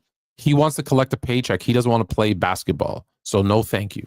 No, thank you. And this isn't Salt Lake City, Tone. This isn't Oklahoma City. This is Los Angeles that he's going to be in. He's going to put up 6, 6, and 6, and they're going to want to pay him. And I'm going to no. I won't. Won't not happen.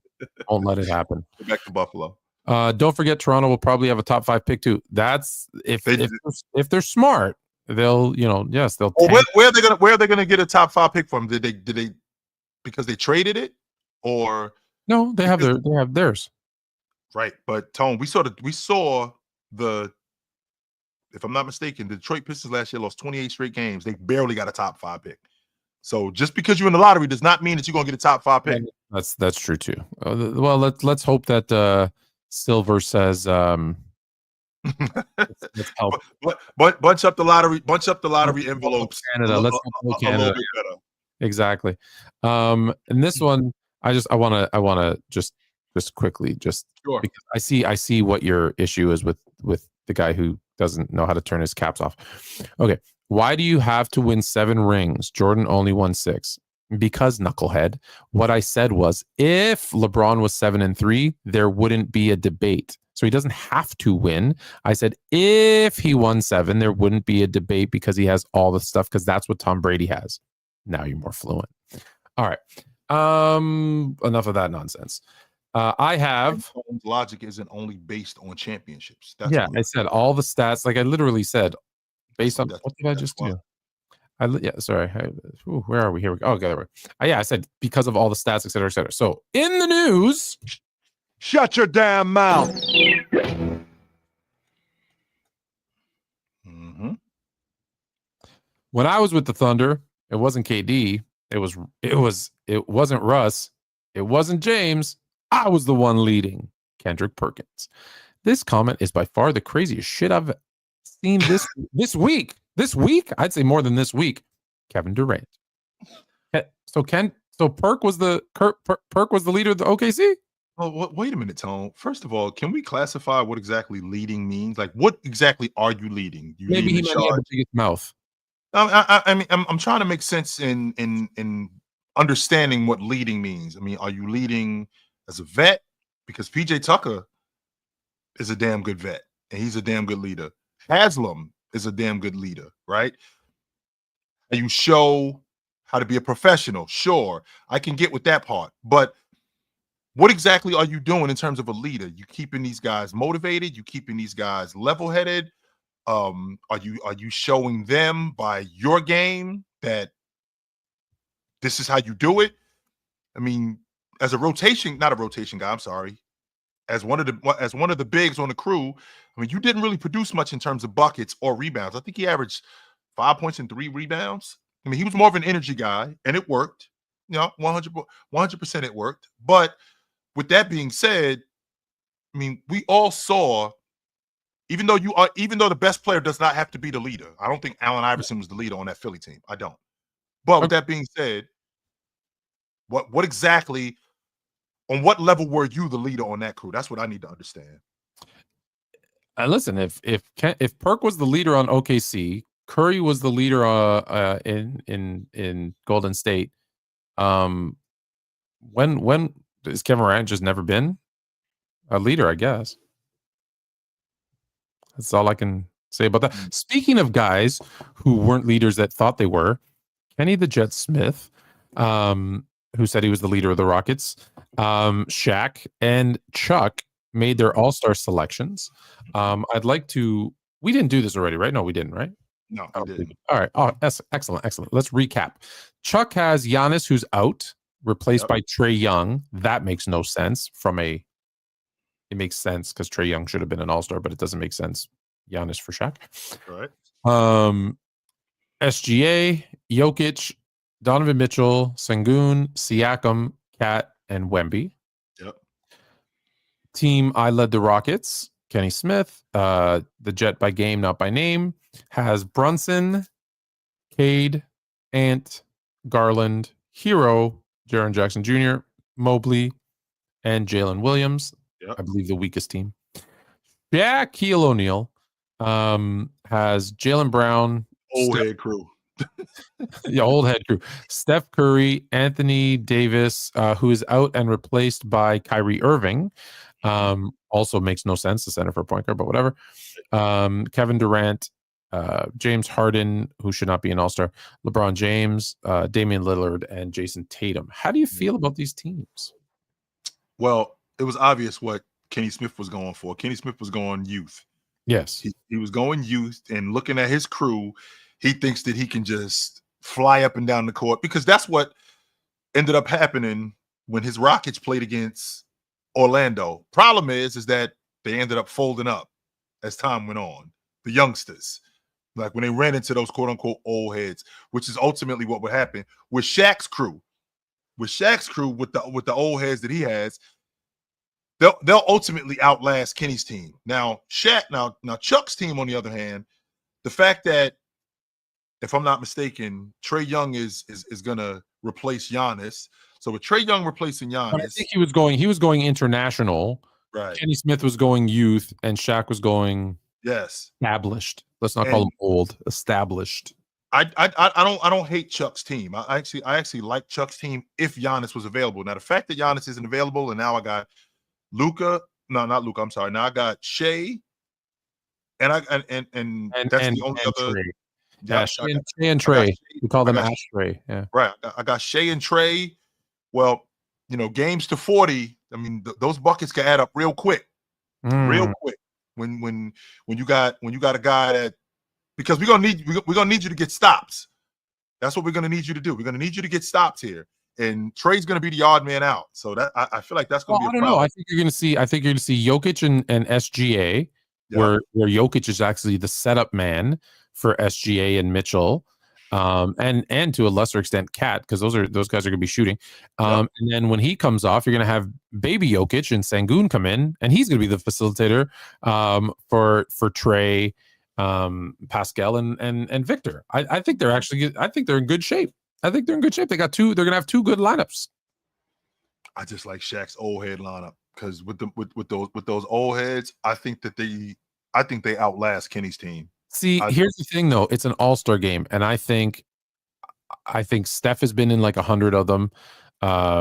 Durant has been in 100 of them. Harden, LeBron, James Harden has been in like 80 of them. Yeah, Damian Lillard. I don't know that they're just gonna, like, I don't know. Are they gonna put any effort in? Because they haven't shown that they will. That's why I say Team Kenny's actually the sneaky, dangerous one to stay on our theme, because they're the young guys who, like, they don't know any better. They might show up. Well, here's the difference though, Tone. The reason why they are going to put in effort is because we're playing to a specific number. This isn't like, all right, yo, we're going to play 4 quarters. And no, we play to 40. You lose, you out. They don't have to kind of make sure that they don't time. They don't have to pick themselves. They're just going to go and, hey, let's just get 40 as quickly as we can. Absolutely. That's exactly what's going to happen. Interesting. Yep. Okay. I never thought about it that way. All right. Enough of that nonsense. How about this? Enough of that nonsense. How about this nonsense? What's going on? How are we for time? Oh, good. Okay. I'm checking on the time. I don't know how I feel about this. It actually really bothers me. I am joining Team Underdog. So he's a sponsor. So he's got a sponsor in the betting game. Tone. I don't know if I'm gonna be around to see it, but I think this is gonna be a problem moving forward, Tone. I do. I think it's already been a problem. Listen, we're only finding out about the low-level guys like what's his name? The dude from Toronto whose brother plays for Denver. Oh, MPJ. Yep. Porter's brother. Yep. MPJ. But I mean, I don't know if I'm loving an actual player being sponsored by a gambling site, because I feel like on some level you might not be compromised, but what I don't want is, you may be compromised, Tone. You may on some level be compromised. Listen, the way the law works is that regardless of if you're compromised or not, it's a conflict of interest. The fact that you can put doubt in, because as a gambling site, a betting app, whatever, I'm paying a player, there can be the thought of him being compromised, and that he can dictate, because there's so many prop bets and other things, he can dictate the outcome of a game. You would never let a ref. Would you let a ref ever be sponsored by a betting site? No. So, and the fact that we've already had a player caught doing this in like recent years, like the last 2 years, you can't. It does not work. And I can't believe it's a thing and they're allowing it to happen. I was gonna say something else and I completely forgot. Well, Tone, who's to say? Because again, when you do stuff like this, we got to open up the door to all avenues. Like, this isn't something that we can just only we can only go down one block with this. No, sure, you have some integrity. Sure, you got some scruples where that you could get yourself tripped up. But who's to say that the line on you tonight is the more or less, or the over under on you is for points, rebounds, and assists is 38. And for a fact that every time you play against Oklahoma City, or every time you play against Atlanta, I give them the business. So I know for a fact that I'm going over that. What's to say, Tone, that, I don't take $5,000 and give it to somebody to give it to somebody to give it to somebody, and then it turns into a bet. And now I'm in on that. But I'm in on it where the money never touches my hands. Who's to say that doesn't happen? How about this? You're an employee of ours. we've gotten $100 million in bets that your over is going to be 37. Right. If you score 38 points or whatever, we're going to have to pay out $100 million. So, hey, if you don't mind, keep it under 36. That saves us $100 million. Your bonus check now becomes 10 million. All right. I'm at 36. I feel like a twinge in my calf. Don't think for 1 second that conversation is not 100%. going on. We know those conversations have happened in the past. Yes. So that's where, again, even if it never happens, the fact is it could happen, which makes it wrong, right? There was, if you remember, it was 3 years ago, no, 2019, 5 years ago. Shams signed with UTA as his representation, United, whatever the hell it is, UCA, UTA, whatever the letters are. And the head of that at the time was Rich Paul. And everyone went crazy. Like, you can't be represented by a firm whose head, right? Like, you're a reporter. You lose all your integrity to the point where now he's MLT. Again, there's all these names that mean whatever. These and now he's represented by someone else because it was a bad look. That was a reporter. That didn't affect anyone's money. That was just, so what? He's going to write articles that favor the player that, you know, is represented by the same people. Whatever. Who cares? Heck, you got guys in the media now being paid by Clutch and other media outlets. Big deal. It's just articles. You believe them or not. People forget, just on a side note. Yep. Articles are just that. They're one person's opinions. Like, people will throw up newspaper clips from 40 years ago and be like, look, this person said XYZ. Charles Barkley used to do coke. I'm like, yeah, that's what he said to get you to buy his newspaper. Just like now someone says it on Twitter so that you click on it. Like, it's the same thing. So that doesn't affect the game. Right. This has the appearance, and that's all that matters. Right. The appearance that it could affect the game. And that's not good, Tone. It's not. You can't. Especially after you've already had, like I said, a player be kicked out of the game for life. For life. Not for life. Because he was doing this. And you had a ref in Donaghy who's gone through cheating and gambling and all that kind of stuff. Like, you don't want that. You don't want it in your game right now. Right. I don't like it at all, Tone. I don't. Last thing before we get to the news. We got X and O's. I like it. This is a shooting chart. Okay. What's going on? They were comparing LeBron's, I believe, 45-point game at 40-something years old to Jordan's 40. It was either one scored 42, the other 43. Yeah, 43. Either way. And this was sent to me, and they said the difference between LeBron's, which is this one, which you can see is heavily in the paint, literally one from the elbow, and then a bunch of threes, versus Jordan's, which was everywhere, like no threes, but everywhere on the court, proves. This is what was sent to me. I'm only repeating because I don't think any one thing proves anything, but don't kill a messenger. Don't do it. This proves he's a better scorer because, as you can see, even at 40, he scored everywhere on the court, whereas LeBron was dunks, layups, threes. That's it. Dunks, layups, and threes. Before I say my opinion, what are your thoughts? Well, I don't think any one thing proves anything, but I don't think so. I don't think so neither. Sure, James expanded the game, right? James now shoots the long ball more because that's what the game was. In 2002, 2001, 2000, 2003, that's where Jordan played. That was his game. The game was not at the long ball line. So he was playing in that area in 1988. He was playing in that area in 1990. So it's not like things have changed. Okay, that's where Jordan always played. He never played at the long ball line. He could knock down the three.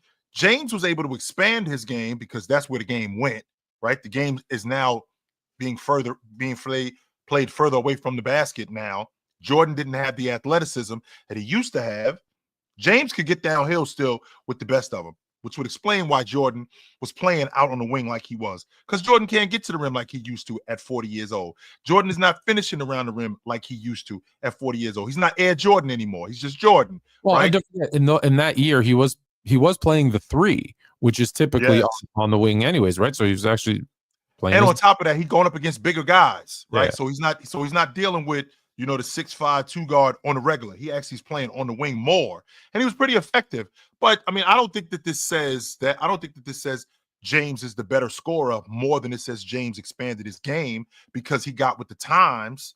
Jordan was doing this in 1988 when he was averaging 35 a game. Still, and on top of that, I will not ever waver on this, Tone. When you and I have had our GOAT debates and you and I have gone back and forth with Jordan and LeBron James, I have said to you countless times, Jordan is a better scorer than James. You can't talk me off that ledge. No matter when it is, Jordan is a better scorer than James. Now, when we're talking about the other stuff, let's get into it. I'm down to do that. But in terms of a bucket getter, in the way he gets buckets, in the variety of ways that he gets buckets, Jordan's the best I've ever seen. He's the best. I don't want to get political. I'm not political. But you know the way that I am. If something should be done and it's getting done, I'm getting behind it. Let's remove paper straws from this universe. Can you handle it, Tom? Can you handle the paper No, straws? because paper straws are the bane of my existence. I hate them. I will not use them. Tone, They're can you handle it? toxic. They are soggy. I have in my glove compartment of any car that I am driving, I have a full thing of plastic straws that I will use. I will go to the drive-through, and when they give me one of those stupid, I throw it back in their face. I say, no, right? You keep that, light it on fire. No, I'm using my plastic straws. So even though I'm not American, thank you, sir. That is one thing that I can stand behind. I'm so excited. Bring back the plastic. Have you ever had a paper straw? They just get mushy and soft. Have you ever tried to get a really, really good milkshake and they give you a paper straw? And it's just basically dissolved. It does not work. It does not work. Paper straws are disgusting. They should be destroyed and eliminated from this universe. Get these damn paper straws out of here. They suck. You just made the list. You suck. You're awful. Paper straws are terrible. I'd rather just go and get like a. Hey, you know what? I've got this water. Hey, you know what? I might have to get rid of him. He has lost his damn mind. I might have to get rid of that sound because Kanye West is incredible. That's he has lost his damn mind. Okay, it's time for. Shut your damn mouth. No. Mm-hmm. It's time for headlines, and then I will be putting the link. Yep. I will be putting the link. 0.03%. 0.03%. 0.03% is the plastic in the ocean that is the result of plastic straws. Give me a break. And some of these 0.03. No, so not 0.3. So not 3%. 0.3. No, 3/100ths. 3/100ths. I'm sorry. Give me a break, Tone. 3/100ths. Like you don't even stop. And then the funny one is when you see paper straws that are in a plastic wrapper. That one drives me even crazier. I don't know if I should ask you this on air before we get to the news. But typically when you're recording, is that door locked? Yes. Damn. Okay. So since you answered that way, I'll tell you what I was going to do. So on March 10th, 11th, 12th, no, 10th through the 14th, I'm bringing my family down to the Miami Fort Lauderdale area. We're going to be all around, very close to where you are. I won't sell you out and tell people where you are. And of course, I have your address. I get my mail there. I gotta find out. Because I knew if you wouldn't even have any idea what I was talking about when I asked you. So I was gonna say, I was like trying to figure out a clever way to find out. And I'm like, I'm just gonna straight up ask him because he'll be like, that's just Tone asking one of his crazy stupid questions for no reason. And so I was like, if he says, well, during the day, yeah, whatever, I would be like, about 11:30, 12 o'clock one afternoon, or 11:30 in the morning, 12 o'clock, whatever, around lunchtime, I'm just gonna pull up. And like as you're recording the panel on Player's Choice and be like, yo, what up, fam? What? And just The whole like, crew here. everybody just go nuts. But if it's locked, so you might hear just if you hear a knock at your door during one of the recordings, open up. But see, I wouldn't come without telling you, so that kind of spoils it. But me and Fluent Jr. were talking about it. He's like, "Can I come too?" I'm like, "Yeah, 100%. You always walk in on mine. Why can't you walk in on his?" Why not? Why not? So let's start with one you didn't send me, but it's the reason why the thing that you sent me exists. So Mark Williams was traded to the Lakers. Yep. That was rescinded. They've now signed 7-footer Alex Len. Yes, they did. Mm-hmm. So, do you want to start on the Mark Williams or this So, signing? at signing Alex Len, who was up in Sacramento, wasn't very good. He's never been that good. No, he wasn't very good. More of a rotation guy, kind of a stretch big, but doesn't do stretch big things effectively. He's not that good of a rebound. Excuse me, not that good of a rebounder.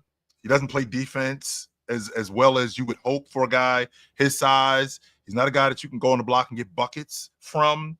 So, I mean, it's a low risk.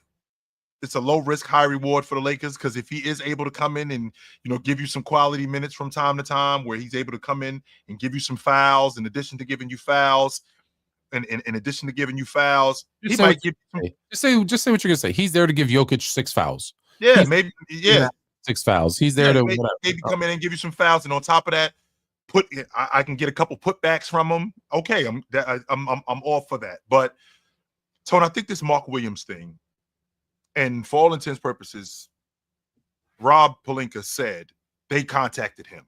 He didn't contact them. They contacted him. I don't believe it. With that being said, whomever contacted whom. Okay, no, let me pause you there for a sec. Yep. AD and LeBron come out and say we need a center. They trade AD and bring in Luka. Yep. They still need a center. Everybody and their mother says they need a center. Correct. So you think Charlotte says, "Hey, let's help out the Lakers and give them a call. Hey, Rob, I heard you need a center. Do you want ours?" I'm glad you brought that up, Tone, because it depends on who we're talking about here. Because I'll pose the question to you, Tone.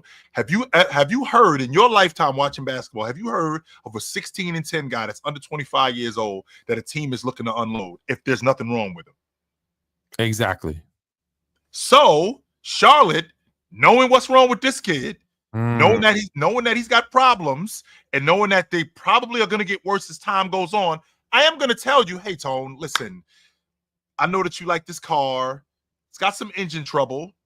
And the carburetor needs to get changed, but you're looking for a car to get to work. That's all you're looking for. You're just looking for something to get to work. In the process of that, Tone, you take this car from me, only to find out when you take it to your mechanic, well, it's way worse than what Jay told me. Jay told me there was a little bit of problems with the engine. Turns out this thing needs a new engine. Well, wait a minute. I can't take this off Jay's hands. Hell no. He's trying to sell me a lemon. But now what I do, Tone, is I'm going to take you to court, and I'm going to make you take this car. That's what I'm going to do. I'd still make the trade. I'd still make the trade, and yes, Ox, I'm taking your leftovers because you guys don't know how to cook, and we're gonna make a gourmet meal out of those leftovers because you all don't know how to cook. What's up, big fella? So I would have Alex Len and Mark Williams, and together I might have half a center, and which is half a center more than I have right now. Well, teams, as you know, you knew Mark Williams had whatever wrong with him. Like, let's be honest. Okay, maybe it's more than they were told. Right. So you're looking for a 7-footer who can give you a couple minutes, a couple games. Like, you know what you're getting, and to the next. Oh, wait a minute. No, don't worry. These are connected. These are connected because all of the news is about the Lakers. Sure. Because it leads to Dalton Connect telling JJ Redick prior to yesterday's game that he'll need more time to process everything before returning to the game because his feelings are hurt that he got traded. I'd cut his ass just for that.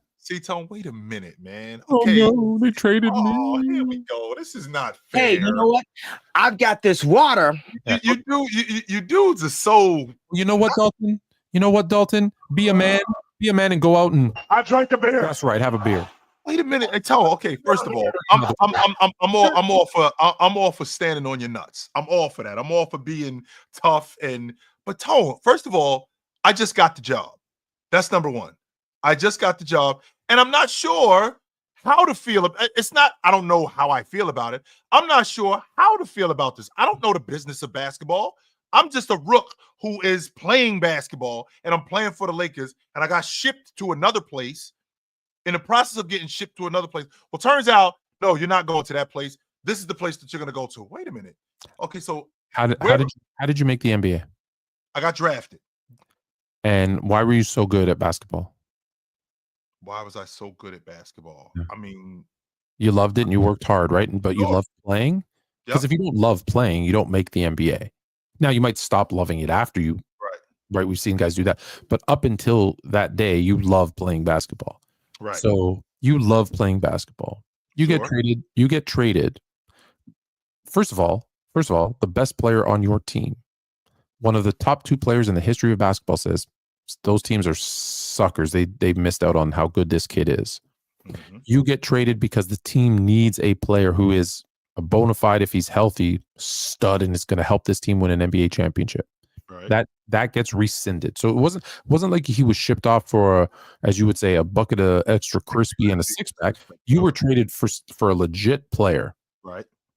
And then that is rescinded. You come back and now you get to play on a team with LeBron James and Luka Dončić, who are 2 of the best passers / playmakers / facilitators in basketball, which is going to get you nothing but wide open shots. That's what you do for a living.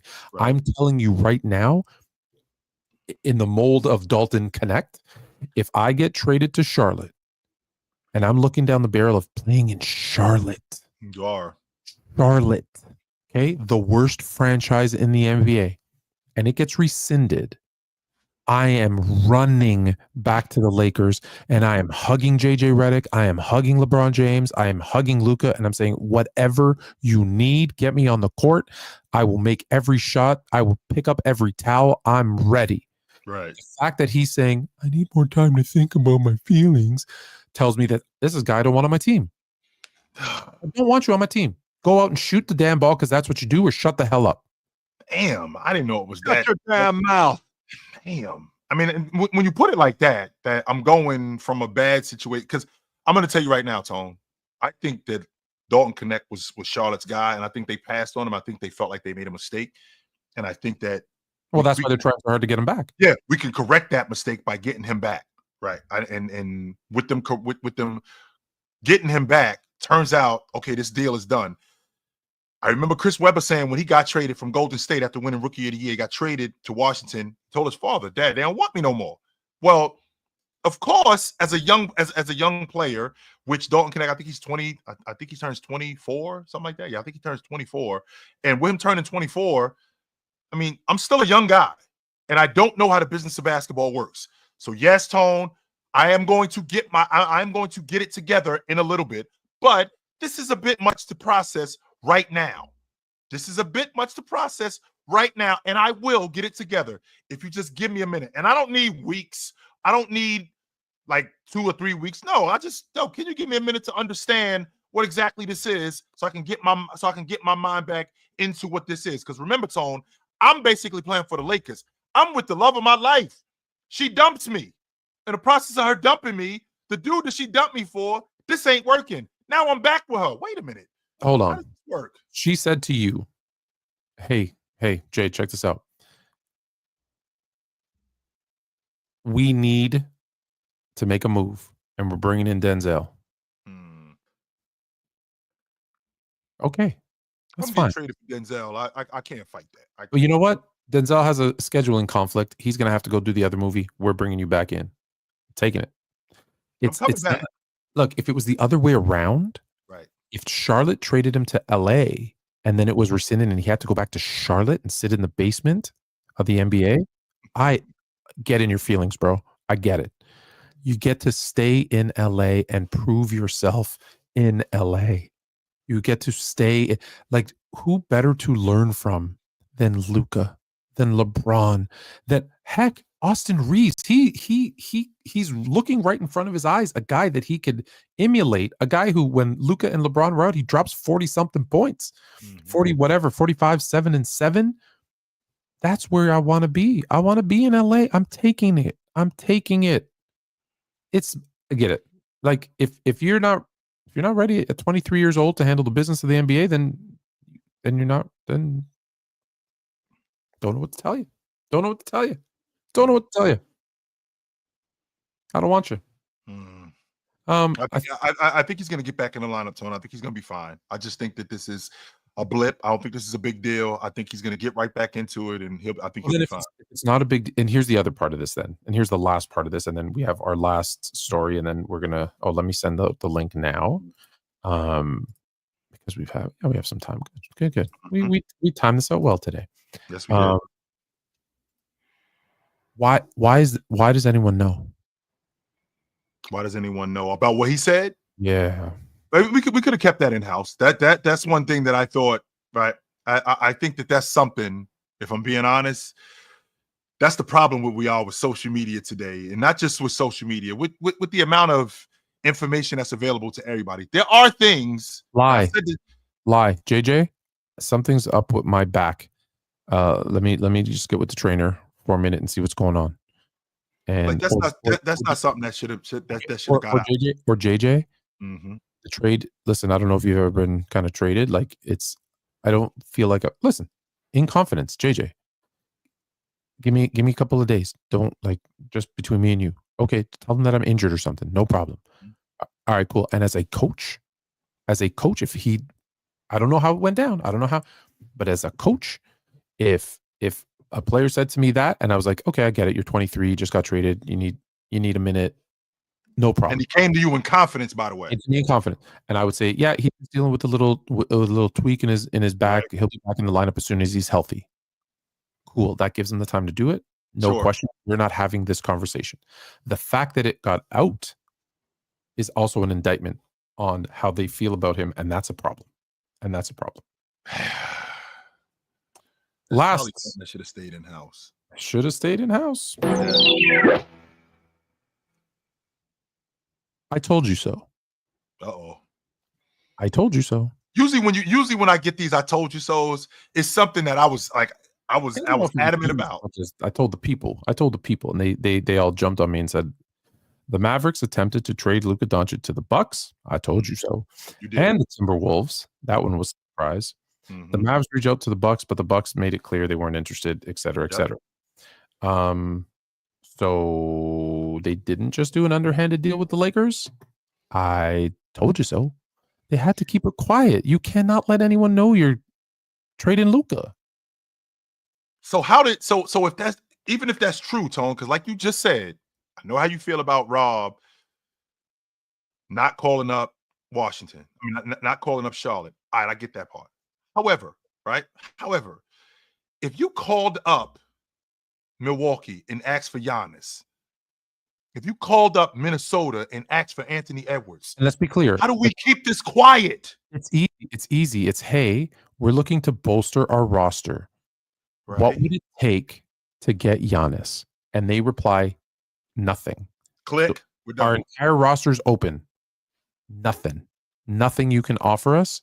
Nothing. Because if they would have said, even if you offered us Luka, we wouldn't even consider it. And they were like, okay. All right, cool. Wait, hold on. Would you be willing to offer Luka? Now we're starting a conversation. Now we're negotiating. I guarantee you that never happened. They didn't say, they never said, would you give up Luka? No, they said, even if you gave us Luka, we wouldn't do anything. So they said, okay, thank you, click. They called on Ant. Even if you gave us Luka, we wouldn't give you, click. So that's why I said there was a conversation with Phoenix too. I guarantee you, no, even if you gave us Luka, click. That way it doesn't get out, because they were like, hey, they're just trying to bolster their roster. They never once said we would give you Luka. So the fact that So the reason why it worked with the Lakers was because there was that finesse period where we talked about it. And, how do you feel about him? Well, yeah, he's not as in shape as I'd like for him to be. He's not this, he's not that. Well, he's still this, he's still that. What don't you like about him? Well, I don't like this about him, but I do like that. Hey, would you? And as time went on, because don't think this was one conversation, Tone. This was over the course of time. Hey, would you ever consider? I ain't talking about me. I'm not talking about me. But would you ever consider moving off Luka? Well, if the right deal came along, bing. And they could always say what I say. No one's untradeable. Nobody. No player is untradeable. No contract is untradeable. Nope. Just FYI, just since you brought this up, I will quickly. Yeah, see, I said he can't score, so he goes for 33 and 10 tonight in a win. Of course he does that. Never say, "Oh, you were wrong," until tomorrow when he, goes 15% from 3 and scores 50 points. All right. Oh yeah, yeah. And so Luka. Did you see the owner now saying, "Oh, well, Luka doesn't work as hard as Jordan, LeBron, Shaq"? This part of the game, Tone, is what I don't like, and I already know what was going on in house just listening to them. They looked at Luka, and it tells me that they were sick of him, Tone. That's what it tells me. That's fair. More than anything, it tells me that they were sick of him, and they didn't think that they could win. However, what I'm not going to do is we're not going to expand this. Like, well, he don't work as hard as Jordan here, because Luka ain't just showing up. Let's be clear about that. No, he ain't. Luka is not just showing up and I'm 33, 8-8. No, he's putting in some work on some level. He is doing that. So let's kill that logic right now. Baba, are you awake? Going once. No. Going twice. 3 times. It's off to Elijah. Elijah, that's my man. Yo. What's going on, gentlemen? What up, E? What's up, OG? What's going on? What's up, brother? I don't know sports fluent. So good to meet you. Eli, this is my man Tony Tone. Me and my man Tony Tone, we've been doing this for quite some time now. I met Tone on TikTok in 2021, and we started this thing, and we've been doing it ever since then. Tone, it's my man. It's my man Elijah. Tone, good to meet you, brother. Meet you, man. So I have a question. It's a little outside of the Lakers debacle, which I agree. Luka ain't just showing up. Showing up. Tone, a little bit about me. I hooped in college, so I got a little bit of knowledge. But my question to both of you, and I'm curious, is if a player goes 8 for 8 from the field, 7 for 7 from the field, even a player like Tatum or Luka or LeBron, I would say a top 15 player in the league. Yep. Did he shoot enough shots? No. And I want you to think about that. And the reason I ask is because I've had multiple conversations with multiple people I know, which is yes and no. I'm saying no. If you don't at least miss 4, you didn't push yourself to play.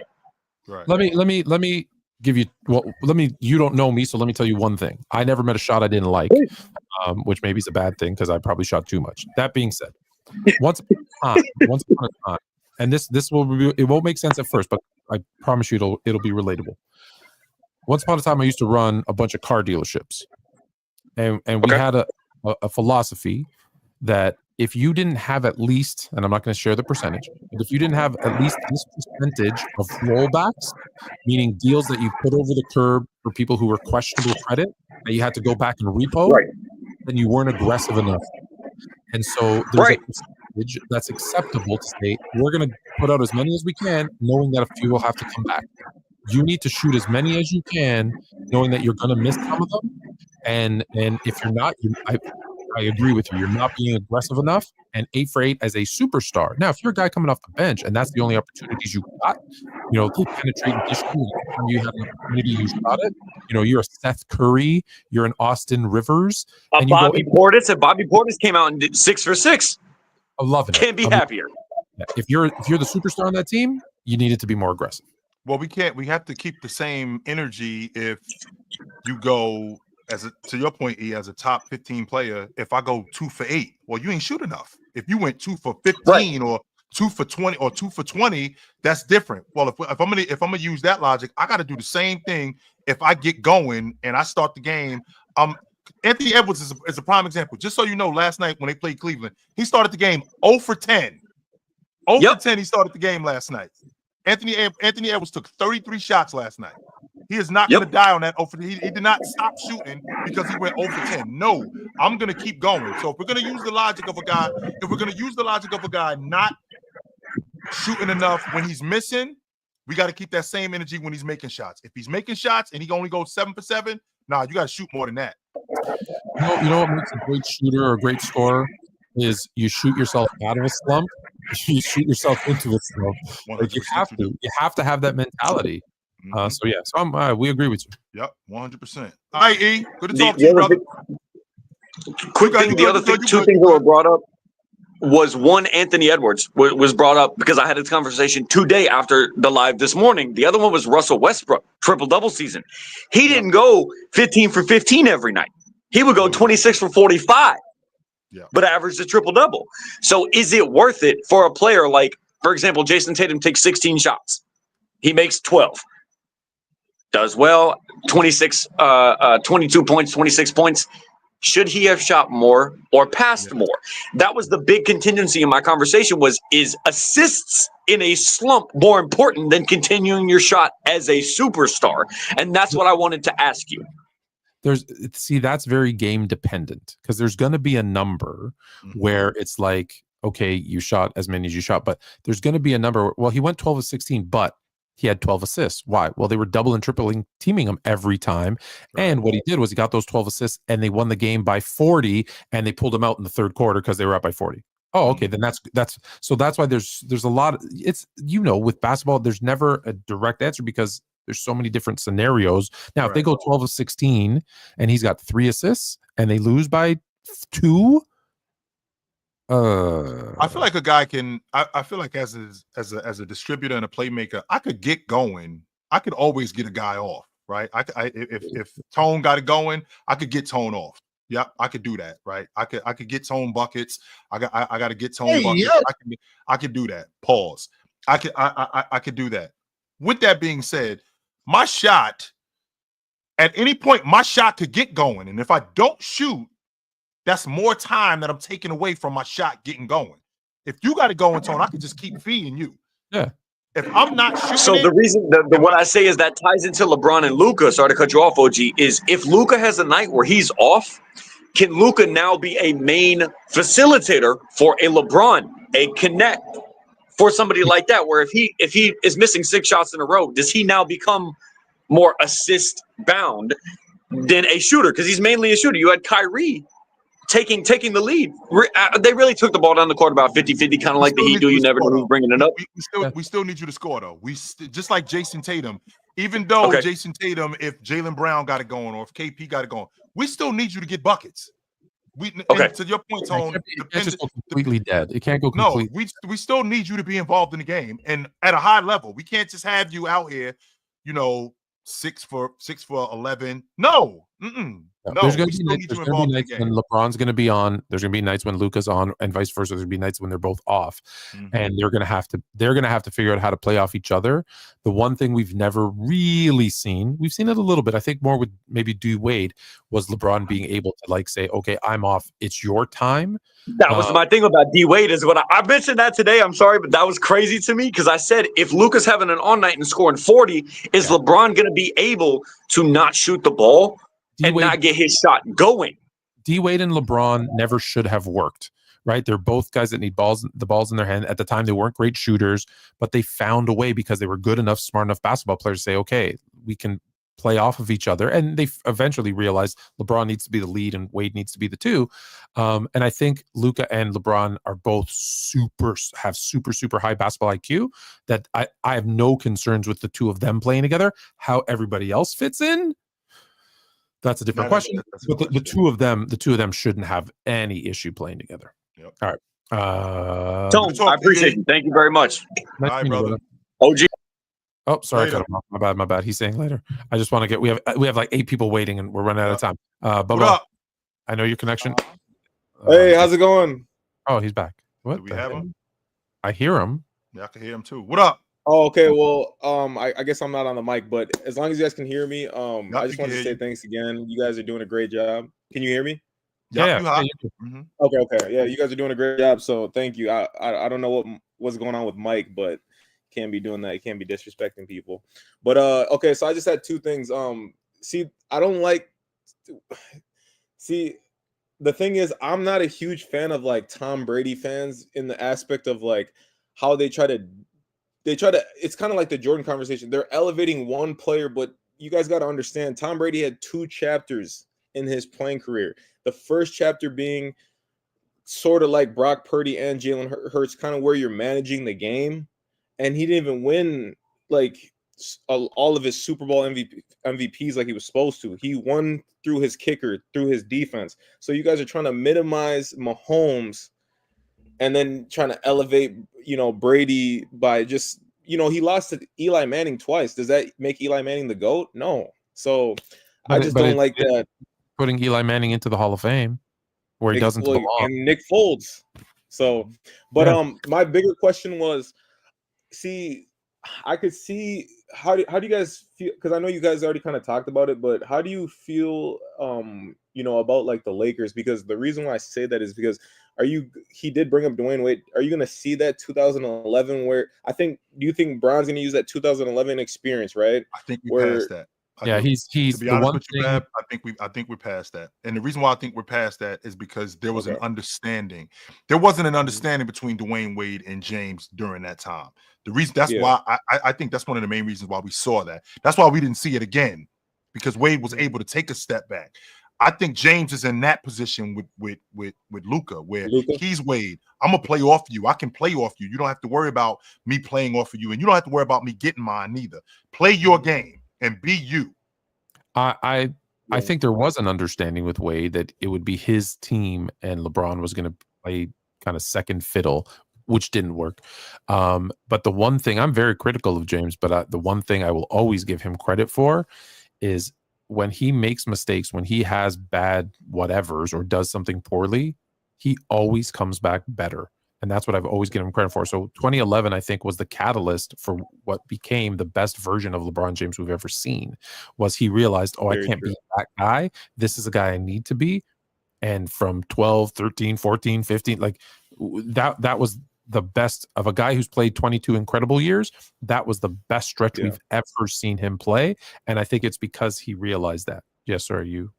Which Tone, I got some pushback because it was ridiculous where people said, when I said, you're not a number 1 on a championship team until when, Tone? Until you're not a number 1 on a championship, until you're not a number 1 on a, and people said that I was ridiculous when, after what I saw in 2007, because he was young, okay, that's fine. He'll get it together. Yeah. But when I saw what I saw in 2011, Tone, I'm starting to have conversations that, is this guy good enough to do it? Can he do it? Is that ridiculous? Was I ridiculous to think that? That's not ridiculous. That's not ridiculous. I'm just saying, Tone, because at that point, Bab, he had been in the league for like 8 years, and the meltdown that he had in 2011 and everything that I had said about him up until that point, I'm starting to now question, is he good enough to do it? Can he do it? That's why you saw the, like Vegas odds and stuff. They were like, we don't know. Maybe this guy just isn't the guy that can win when it matters most because he hasn't done it.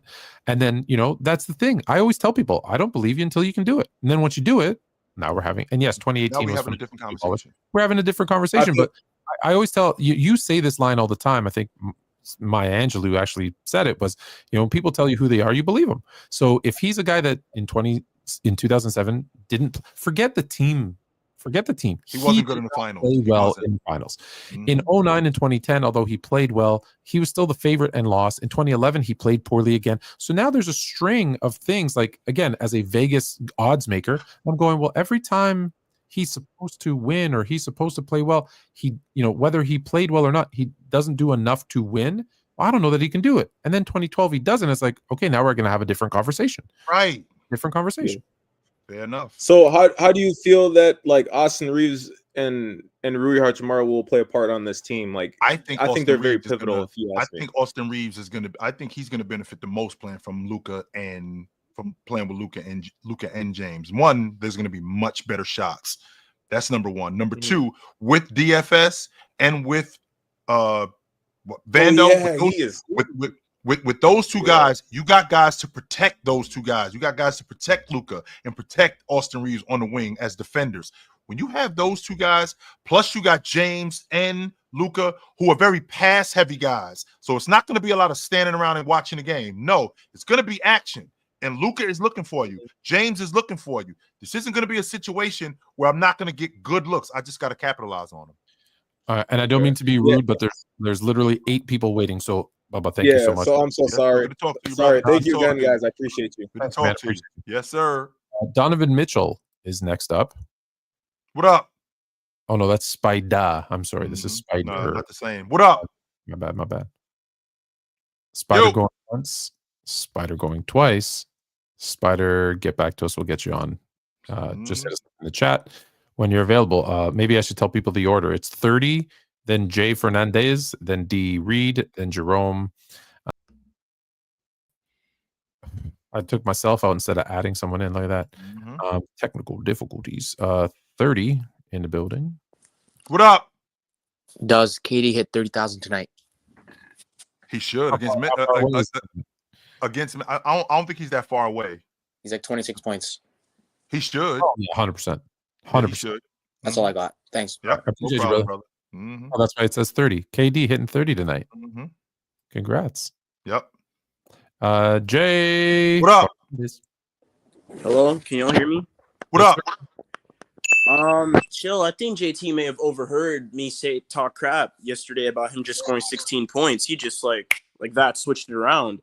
I think he may have overheard me. I don't take myself that seriously. I don't think he's paying attention to me like that. So, with that being said, I think that him coming out of what he was in, it may. I'm not sure that this is sustainable. 40, 33. I'm not sure that that's realistic. But with that being said, I mean, I like that he's more aggressive. I do like that. Yeah, that's pretty. Yeah, that's pretty good. Give me 1 second. Let me get my. Yeah, Jay, we're gonna have to get back to you, brother. I'll get back to you, Spiders. No, let me click. You don't click nothing. I'm not touching nothing. Nope. Yo, can y'all guys hear me? What up? We can hear you now. Yeah, man, this is my first time being on here. Chill, man. You know, I've been trying to get with you, man, from TikTok. But Luka and LeBron, I'm just gonna make it quick. Best duo in the league, and I got them Western Conference Finals. After what I seen from Luka, I didn't know he was on the 30-minute restriction. Yeah, just off what I he seen. Played in. Don't forget, he hasn't played since Christmas. So he didn't get traded, and he was playing like a couple of days ago. No, he hadn't played in 6 weeks. So they got to work him, and that calf injury, that ain't nothing to play with. So they got to work him back into the lineup. So I do understand the minutes restriction. Western Conference Championship. Tone and I have had this conversation, and I was on record saying it. Even when they had AD, I was like, if they can avoid Denver, I like them against everybody else. I think they got a shot against anybody in the Western Conference. I do. Yep. That's my second point. Long they avoid Denver. Yep, exactly. That's where I'm at. With it. And Spider, let's be clear about one thing, because I ain't trying to hear this bullshit about everybody being so tough. Teams duck smoke all the time. Right. Exactly. Exactly. It's smart. Yeah, it's called IQ. Teams duck smoke all the time. Don't think for one second that when Minnesota bounced Denver, Dallas wasn't like, we ain't got to deal with them dudes. Exactly. Hell yes. They were so happy with when they seen Minnesota, they was like, oh, we beating them. We could definitely beat them. Yep. Hell yes. So teams duck smoke all the time. I ain't trying to hear that. Nothing would make me happier if we didn't have to play Denver and we made it straight through to the NBA final. In fact, and beat Boston so that we can take back our rightful claim, at least as a tie with most titles. 100%. 100%. Yep. All right. Appreciate you, Spider. All right, brother. All right, man. DD. D-Reed. What up, Dave? Yo, OG, what up? Fluent, what up? What up? Hey, I got two quick points. One, as far as the Luka and LeBron, I feel like if they was ever gonna be teammates, I feel like this is the perfect version of Bron to, you know what I'm saying, to be teammates with Luka. You know what I'm saying? Why, D? Why now more than any other time?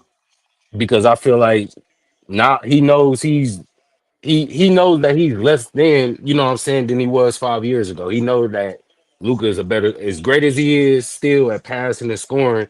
Yep. Luka is better at everything, you know what I'm saying, than him right now, currently.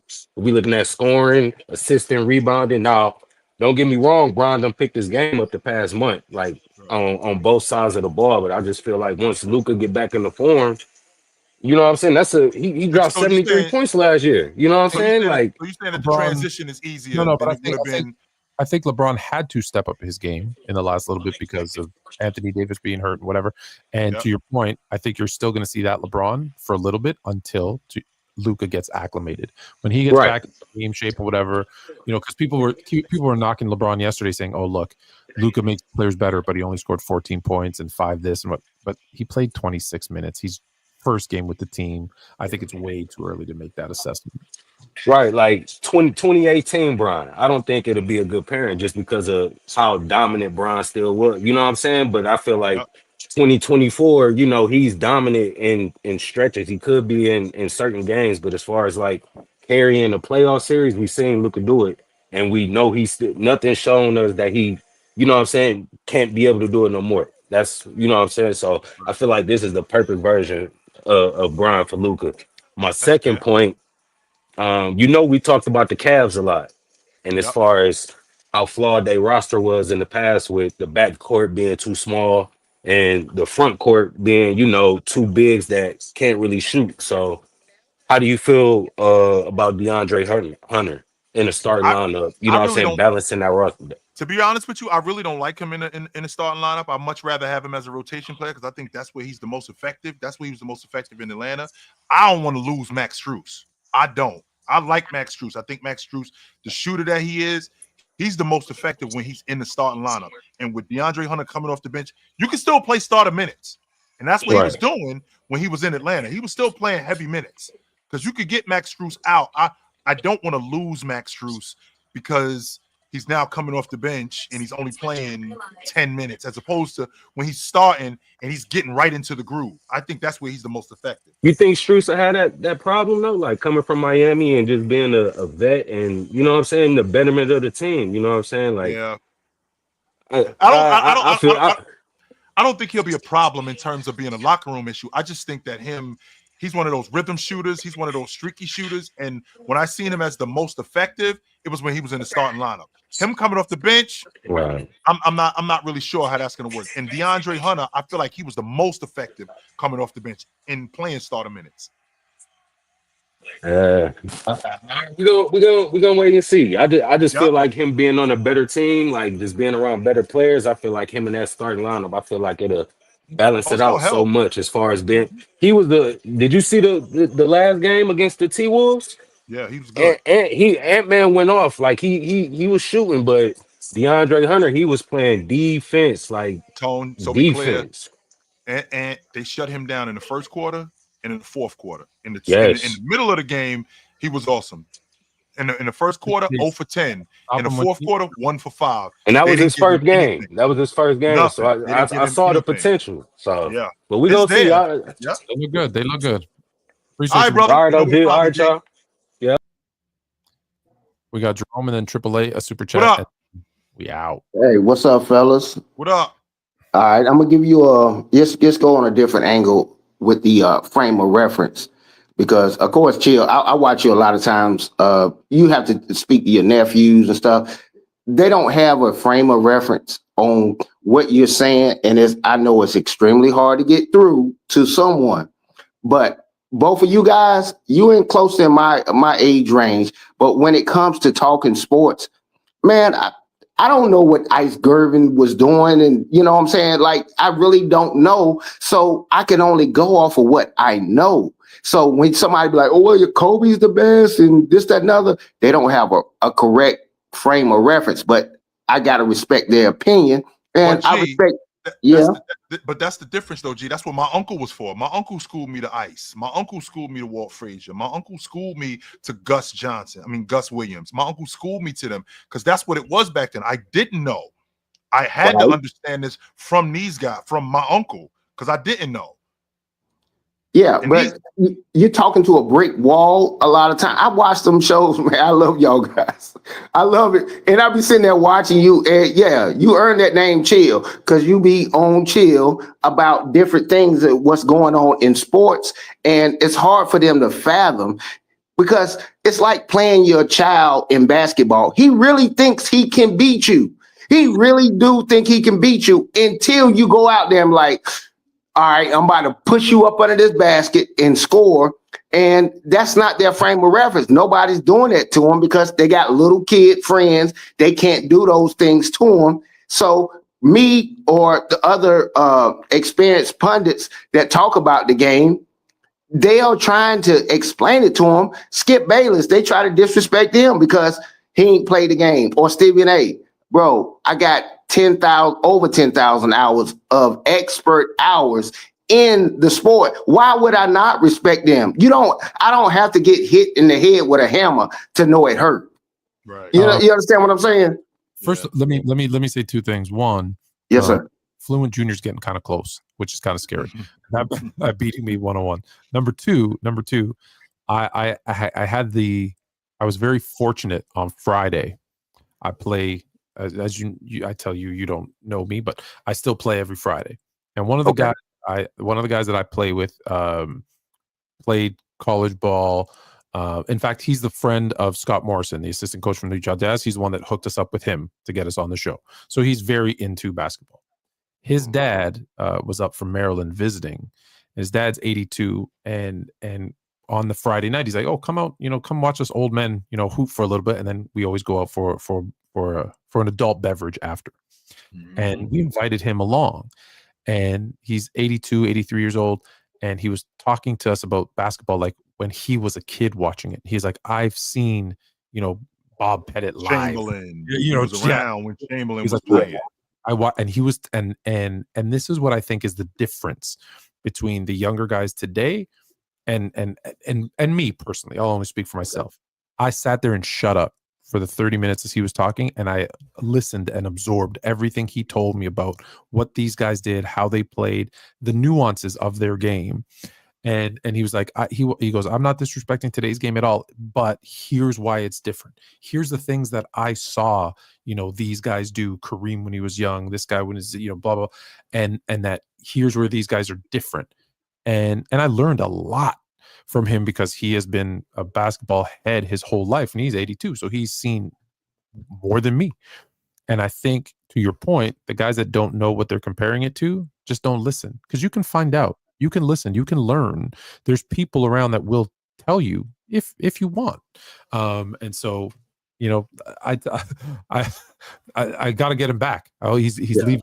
I think he's leaving today back to Maryland. I'm like, "When are you coming back?" He's like, "August." I said, "We're gonna have another sit down," because when I told him we interviewed Bob Pettit too, he's like, "Oh yeah." I said, "Yeah." I think 92 years old. I think it was his final interview that he's gonna do.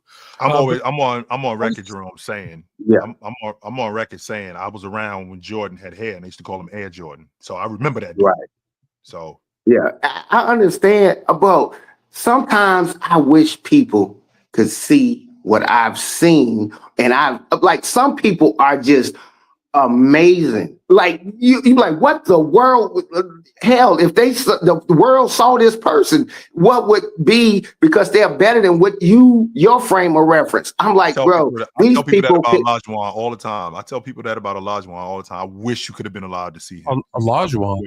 I wish. Listen, I guarantee you, if you put Bob Cousy in color and modernize it, give him some long shorts, right? They'll swear it was Jason Williams. And there's a guy who couldn't even put his hand on the side of the basketball, or else they would have called it a carry. He had to dribble on the top. That was the rule. That's why it looked so silly. And he was making behind the back passes, between the leg. Like, he was doing all of that stuff.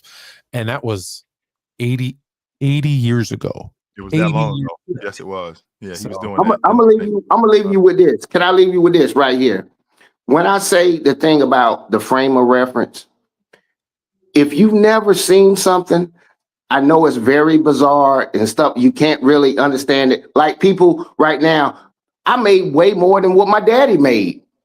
But he made it in this time. The dollar meant so much more. I can go to the store and get $1 worth of candy and cookies and stuff. And just because a player in the NBA right now made more than Michael Jordan doesn't make him better. They paved the way. It's their frame of reference on understanding. You can't tell me nothing because I got money and they don't really understand. Money is not everything. These people were extraordinary.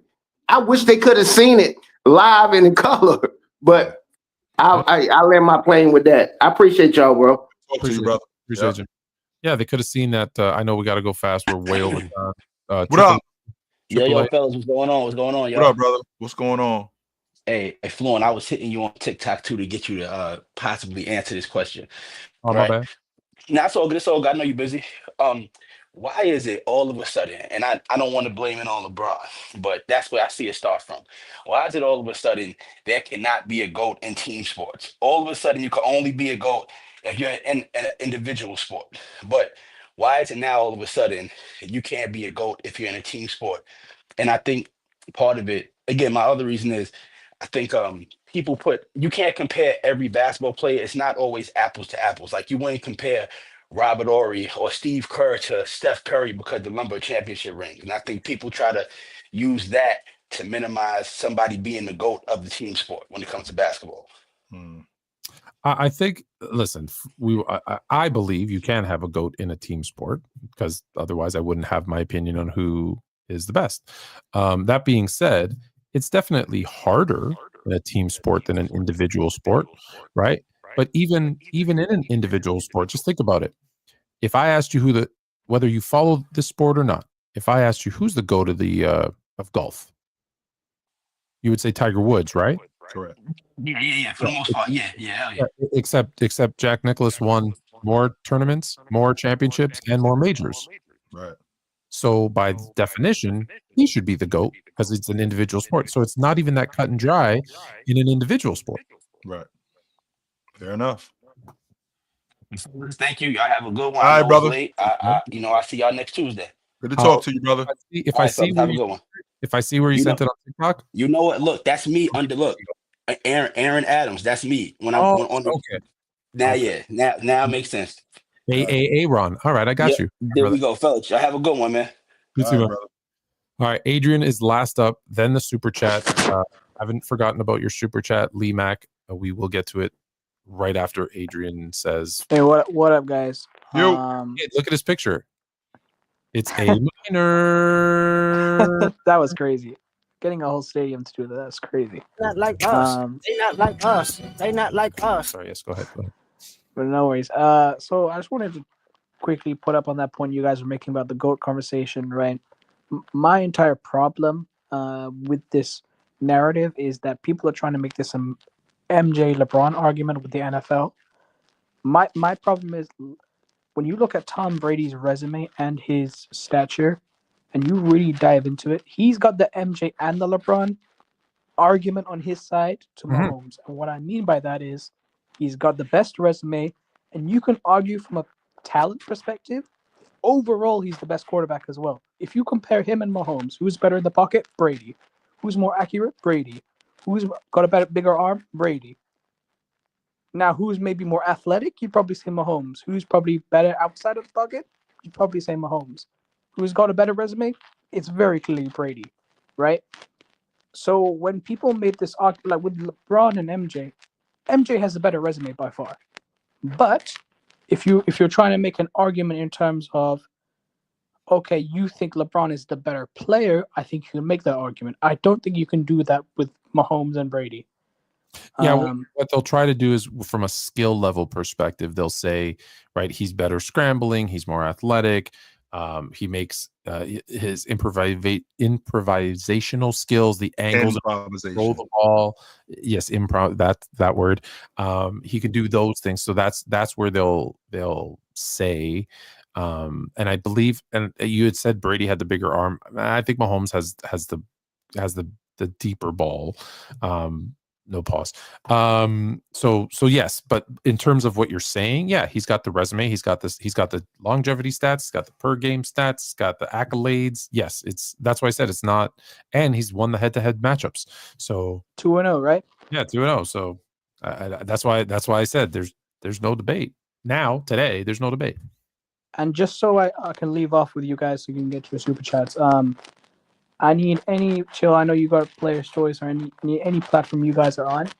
I need you guys to advise Bulls fans to stop going to these games, guys. It's actually harmful Bad for your health. Stay away from the United Center. Don't go to any more Bulls games until they get rid of management. No, wait. Jerry Reinsdorf. I believe he's still in charge of the Bulls. Yes, right? He is, right? His son is, but he has a final decision. Okay, in that case, I'm talking to both of you. I've taken my offer away from James Dolan because the Knicks are doing well now. I give you the same offer that I gave them. I will be the general manager of the Bulls for 5 years. And if I don't get them in contention for an NBA final in those 5 years, you can take all your money back that you pay me. Offers out there. Guaranteed. And I know how he feels about money. I don't think he can turn down that offer. It is. I'll talk to you later, fellas. Appreciate you, man. Have a good night. All right, our super chat, and then we are done. Here is the final super chat from Lee Mack. Have you guys heard the upcoming doc? Yes, we beat the Dream Team about the college basketball team. I have. Someone sent it to me. Did you hear about this? It's about the 92 Dream Team played. It was Bobby Hurley, Penny Hardaway, Grant Hill, Chris Webber, among others. So quick story time, Tone. Less than a minute. So as you know, I grew up with Bobby Hurley, and I just finished my freshman year in college, and we used to play pickup in White Eagle.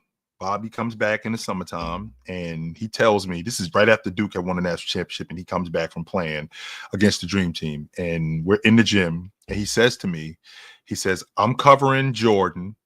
Magic comes down the lane. I help off of Jordan and go to Magic. Magic kicks it to Jordan. Jordan knocks down the shot. As we running back on defense, Jordan says to me, why are you helping off me? I lead the league in scoring. He's not wrong. That's what he was dealing with. That's what he was dealing with. So it's interesting because in this doc, they talk a lot about that first game that they won, and the college kids did win that first game. They failed to mention Chuck Daly was integral in that win for them. He was the mastermind, so he set the whole thing up.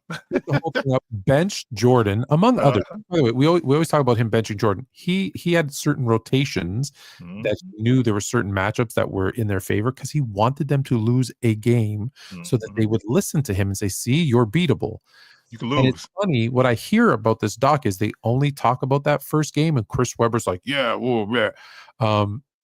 No one ever talks about the next 3 games where they got when they stomped them. Average of 60 points in the next 3 games. Stomped y'all dudes. But listen, I don't think people are going to shy away. I know what's going to happen. It's going to become an indictment on Jordan sucking and LeBron being better, and that's the downside of it, because people should appreciate one, every team can lose, but 2, how good those college kids could have gone and won the gold medal that year. Oh, absolutely. Yeah, 100% could have done that. Bobby, Chris Webber, Rodney Rogers, Allen Houston, Jamal Ashburn, Penny Hardaway. Yes, Grant Hill. They could have went over there and won the gold medal. 100% with those 8 guys. That was such a good team.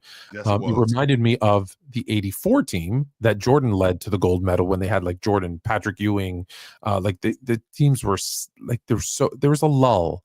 There was a lull, and they wanted to throw in the pros to stomp them, to send a message to the world, and to build up basketball throughout the world, because it did what it was supposed to do. Right? It really did what it was supposed to do. So that was. So yeah, heard about the doc. I think it's going to be fun. I'm going to watch it. Try to enjoy it for what it is. If you're going to poke fun at Jordan for losing to a bunch of college kids, go ahead and do it. Whatever floats your boat. It is now way past bedtime. I'm out. We'll see you guys soon. You know where to find us. Every Tuesday, me and my man Tony here on the Sports Fluent Network and the Chilltown Hoops Network. This is what we do every Tuesday night. We will see you guys soon. Until then, put on a suit, drink water, don't drink and drive. Hey, man. Call your mother. When's the last time you talked to your mother? Call your mother. We'll talk to you guys soon. But until then, take it light, but take it. Absolutely. Good to see you guys tonight. Look up behind you. The door's opening.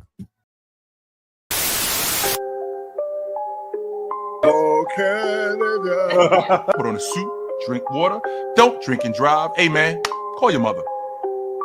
It means nothing. It means nothing. Nah, they lying to you. It's about the money. Now you're more fluent.